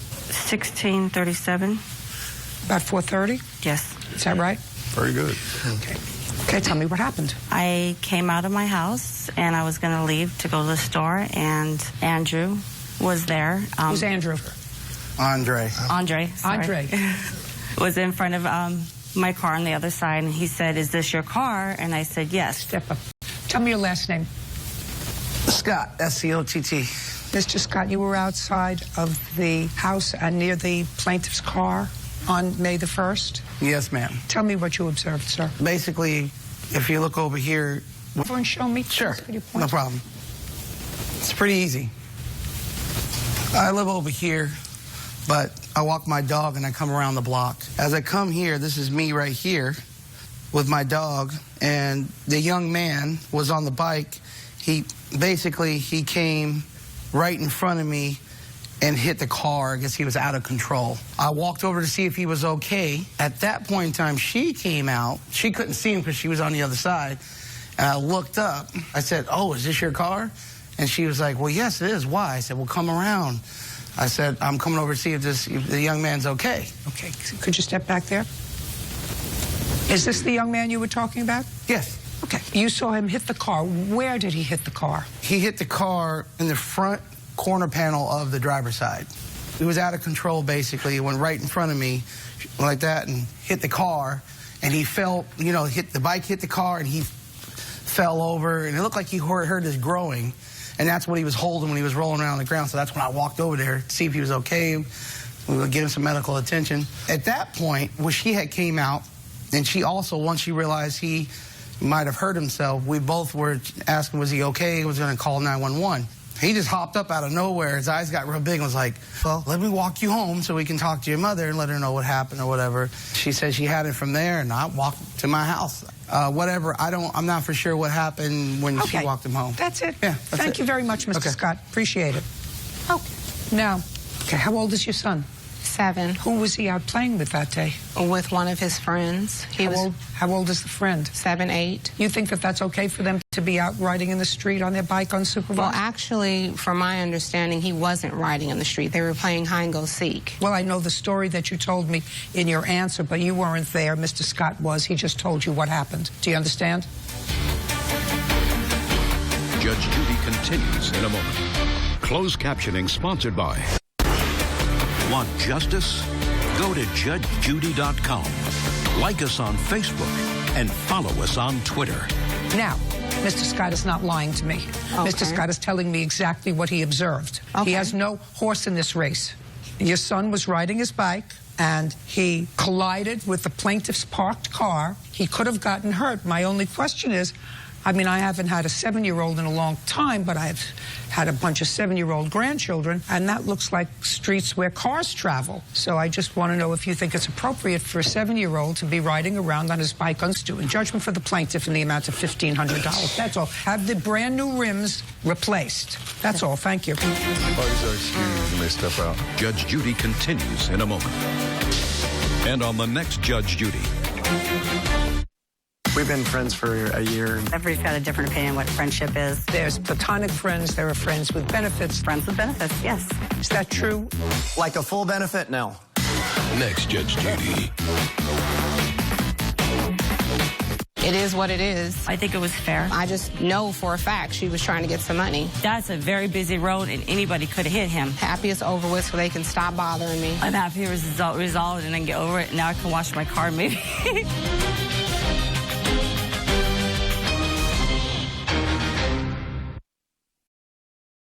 You needed a place to stay quickly, and you called your sister. These siblings tried, I gave her food and shelter. but couldn't get along. I'm accusing her of taking my belongings from my room. Those pants are mine that she's got on.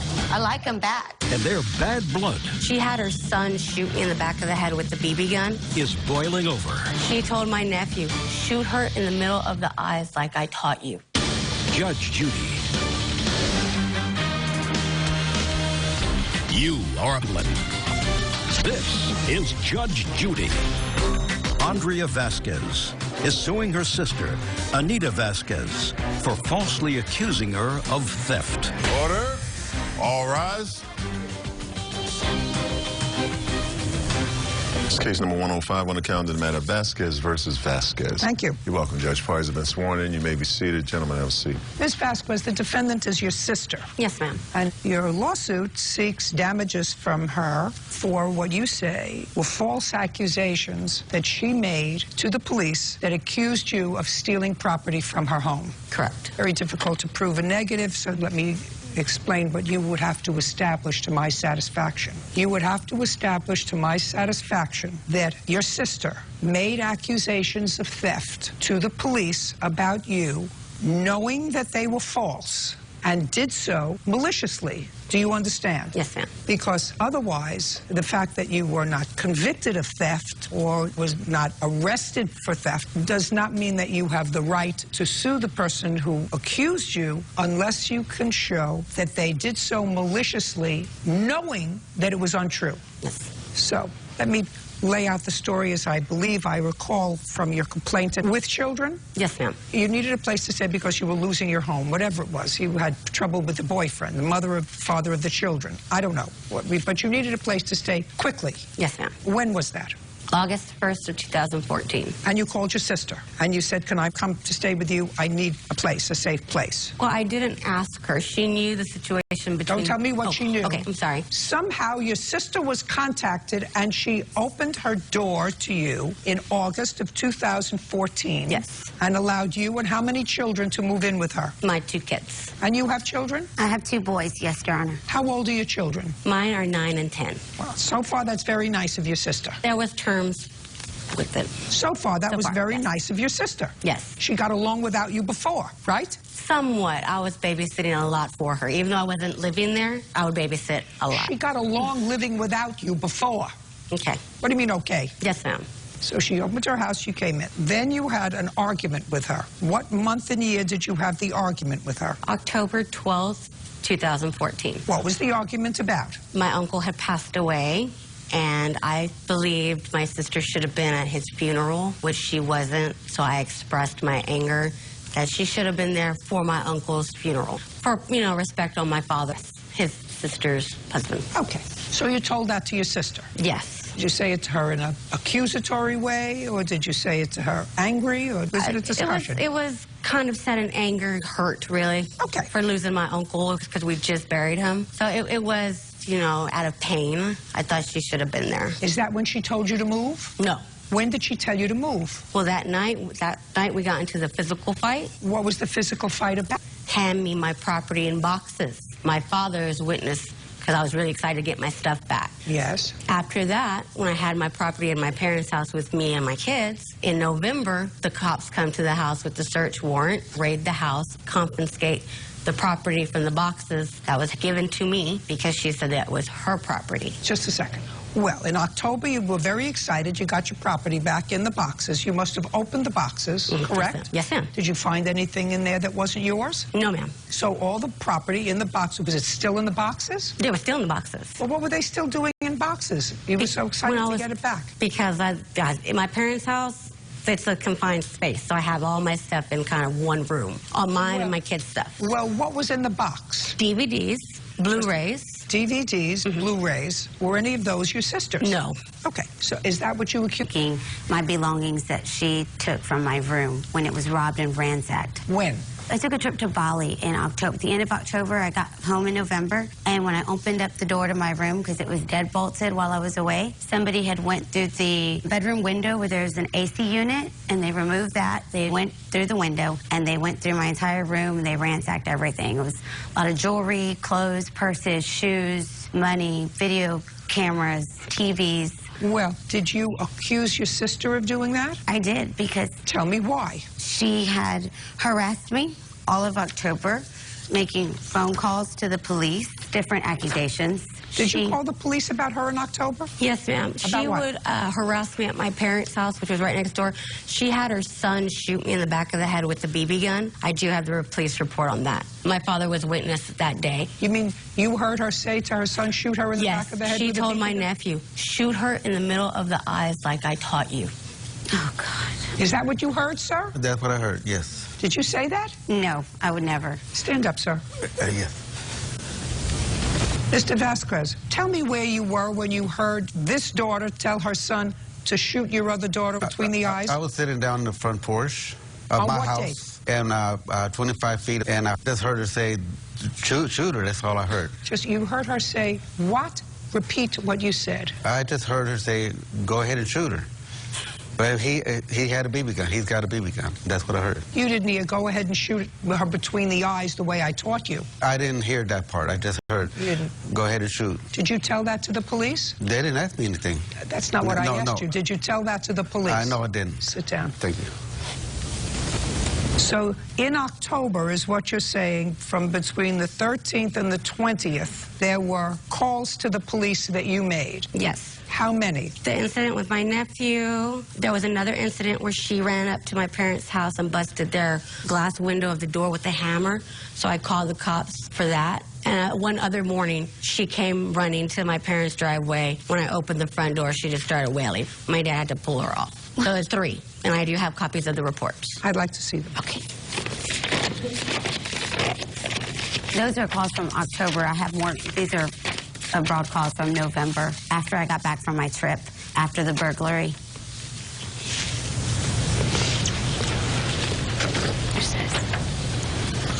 Sounds to me as if you've been annoying the police. Yes, ma'am, that's what it...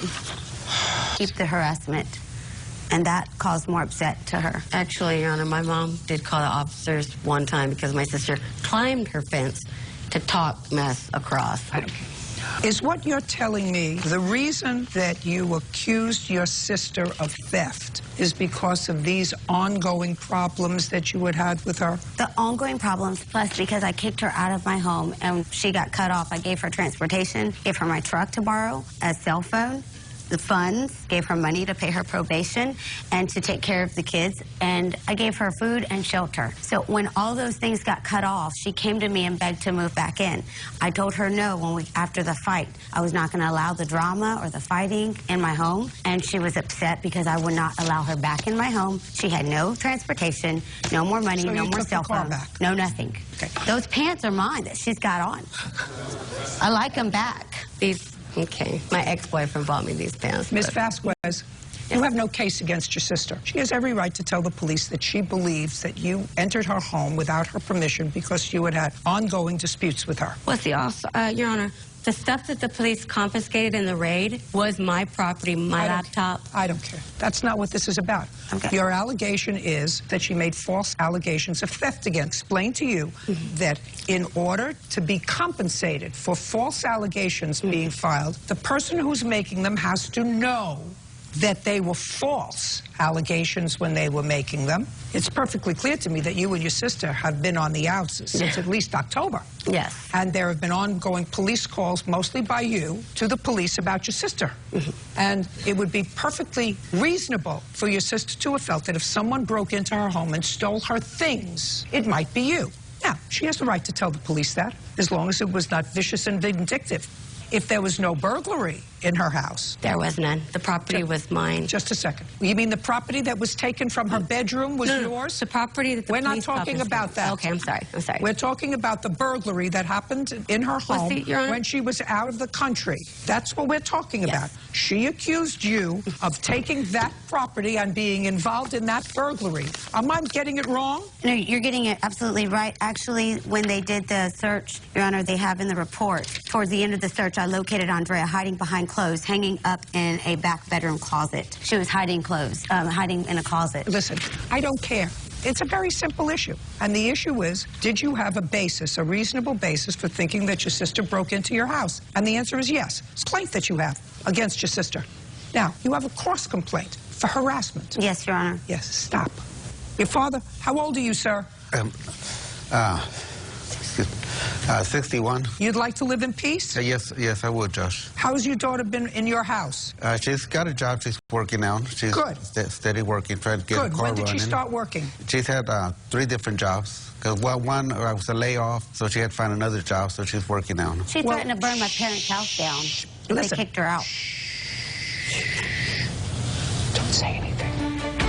Judge Judy continues in a moment. Who was supporting her? Her sister. But she was babysitting, cooking, doing the Mr. laundry. Vasquez, don't be like you drank the Kool-Aid, sir. And later today. So why didn't he get his own laptop? Because he didn't have the money at the time. Don't you have a laptop? I have a tablet. Why can't he look for a job on your tablet? Because I don't want him on my tablet. Closed captioning is provided by... Tired of battling tough bathroom stains? Try Kaboom with OxyClean. It tackles the toughest stains, even in the dirtiest corners of your bathroom. It's the all-in-one bathroom cleaner that cuts through wringer on the tub, and it easily powers through hard water and soap scum on a shower door. Soak away hard water deposits and put rust stains. All around the bathroom, Kaboom with OxyClean does the hard work for you. And try Kaboom Bowl Blaster. It goes on purple and turns green when it's clean. Real cases, real people. Judge Judy. Andrea Vasquez says her sister, Anita Vasquez, had her falsely arrested for theft. Anita is countersuing for harassment. Now, how many months has she been working? I would say 4 months. And how many different jobs? 3 different jobs. When she was living with her sister, was she working? No, she was not working. Who was supporting her? Her sister. But she was babysitting, cooking, doing the Mr. laundry. Vasquez. That's what she was doing. Don't be like you drank the Kool-Aid, sir. Okay, thank you. You know what that means? Yes. Okay. Her sister was very good to her. And if in exchange for being very good to her and supporting her and letting her use her car, she did a little babysitting, that's not a big deal. And if she cleaned up after herself, that's also not a big deal. And if she did a little of the cooking, that's also not a big deal. And you should tell your daughter she's not supposed to be somebody else's keeper. Because if your other daughter didn't feel constrained to go to your uncle-in-law's, some in-law's funeral... My uncle. Uncle. Which I wasn't close with. Uncle, by marriage, that she wasn't close with, your daughter should have kept her mouth shut. If she was close with him and grieving, she should go. Or she should have kept her mouth shut. And I was out of town. Thank you very much. Goodbye. Parties are excused. You may step out. Oh, my God. Besides that, she's a bum and a freeloader and a thief. Well, she's just a really vindictive, spiteful person. Because all my life, she has stolen from me and she has done me wrong. And she tried to steal from me and my kids, so... Stabbed me in the back. She's no sister of mine. Actually, no. She's done dead to me. Because I'm not going to put up with people like that in my life. And now, the next case. All parties in the matter of Parker versus Smyers. Step forward. Jason Parker is suing his ex-boyfriend, Scott Smyers, for unpaid rent and utility bills, and for the return or value of a laptop. Mr. Parker, it is your claim that the defendant owes you the money for or the return of a laptop that you purchased. Yes, ma'am. And what I gather from reading your complaint and Mr. Smyers' answer is the two of you were in a relationship for a period of time that terminated, but you continued to live together, each going your own separate ways socially. At some point after you were broken up as a couple, you purchased a laptop. Yes, Your Honor. Now, I want you to tell me when you were no longer living with Mr. Smyers as a couple. What month? April. April of this year? We broke up in 2013. And you bought the laptop for him? He had lost his job in October of 2014, and he was having trouble finding one. So come February, he was like, if you get me a laptop, it will speed up the process. I'll be able to. True. That was a yes, it is. I'll speed up the process. It will help me get a job. It will broaden my search and everything. I'm going to get unemployment. He was going to pay me. I was not going to have to make one payment on it at all. So why didn't he get his own laptop? Because he didn't have the money at the time. Well, if he's making payments, he could just as well pay on time someplace else instead of paying you. You're no longer a couple. Why would... Because he didn't have... I mean, he just didn't have credit. He needed it because he was going to get a job, and then I wouldn't have to make payments. Then when he got the job, he would make payments. Don't you have a laptop? No. Do you have a computer? I have a tablet. You have a tablet. Why can't he look for a job on your tablet? Because I don't want him on my tablet. Judge Judy continues in a moment. They asked you, do you have an IOU? What did you respond? I told him I did. You told them that you had an IOU signed from him? Just a second. I'm asking you an important question. Real cases, real people. Judge Judy. Jason Parker says ex-boyfriend Scott Smyers owes for rent, bills, and a laptop was a very generous gift. How much did you pay for the computer? It was $490, and I have the agreement right here. I believe that you paid $490 for it. Now, give me a story about the computer. We were shopping one day, Your Honor, and... Together. Together. We weren't shopping together, just we happened to be in the same store. We drove together. We were hanging out. He was looking at televisions. Just a minute. So, where do you live? I live in Nashville, Tennessee. Where does he live? Nashville, Tennessee. Nashville is a big place. It is. So you mean you just found yourself in the same appliance store at the same time? You're no longer a couple. That's correct. You haven't been a couple in a year and a half. That's correct. So your story is you found yourself in the same store at the same time. And let me hear the story. And don't look over there. Look over here. He surprised me later on as we were leaving the store. He surprised me saying, I bought you a computer. That way you can go back to school and find a job. So I accepted it. There was no agreement that I'd pay him back or anything. How was I supposed to do that if I didn't have a job? Anything else you want to tell me? No, ma'am. Anything else you want to tell me? What about the fact that you were getting unemployment the whole time? Just a second, Mr. Parker. If you're getting unemployment, then you have a source of income. Now, do you have a wallet? Do I have a wallet? With your identification in it? Yes, ma'am. Take it out. Not your cell phone. It's a wallet on the back of a phone. Well, I want to know where your credit cards are. I don't have a credit card. Why not? How old are you? I'm 33. 33-year-old person usually has a credit card. Why don't you have a credit card? Because I filed bankruptcy. When? It was complete October of last year. Mm-hmm. All right, Mr. Powell, I'm going to come back to you just for one final round of questions. I just want to know where that... Don't speak. Sorry, you think that I buy... I mean, I'm actually not buying the whole story. Well, I mean, he was getting unemployment, which I found a letter I don't care if he was getting unemployment. Well, I mean, there's just no reason. I don't know why you bought him a $500... We had been together for 8 years. He'd always been responsible. He'd always paid his bills. You weren't together. We weren't together at the time. I was just helping him out. I mean, I did care about him at one point. Good. I mean, I just don't understand it. I mean, he's always, anytime he's ever done, he's always kept his word. He's always been able... Well, just a second, sir. Not according to both of you. Judge Judy continues in a moment. Closed captioning sponsored by... Are you the victim of a scam? Go to judgejudy.com. Like us on Facebook and follow us on Twitter. Now, the other part of your lawsuit, which I did not hear, was about showed up here in court today with an IOU. Well, I hadn't. Just a second. A question that was posed to you by the producers of this program when they spoke to you. They asked you, do you have an IOU? What did you respond? I told them I did. You told them that you had an IOU signed from him? Yeah. I'm asking, just a second. I'm asking you an important question. Did you tell the producers when you spoke to them on the phone that you had an IOU for the rent? I do not remember. Your case is dismissed. That's all. Thank you. Excuse me, they step out. Judge Judy continues in a moment. And on the next Judge Judy. He's my nephew. I don't like to call him my nephew. He's a brat. Parental destroyed by a relative? It was absolutely horrid. 1,000 beer bottles, not full of beer, full of urine. Judge Judy. Computer is a gift, and he is full of crap. That's all there is to say. We went to the store together. He's full of crap. We were together 8 years, and I started to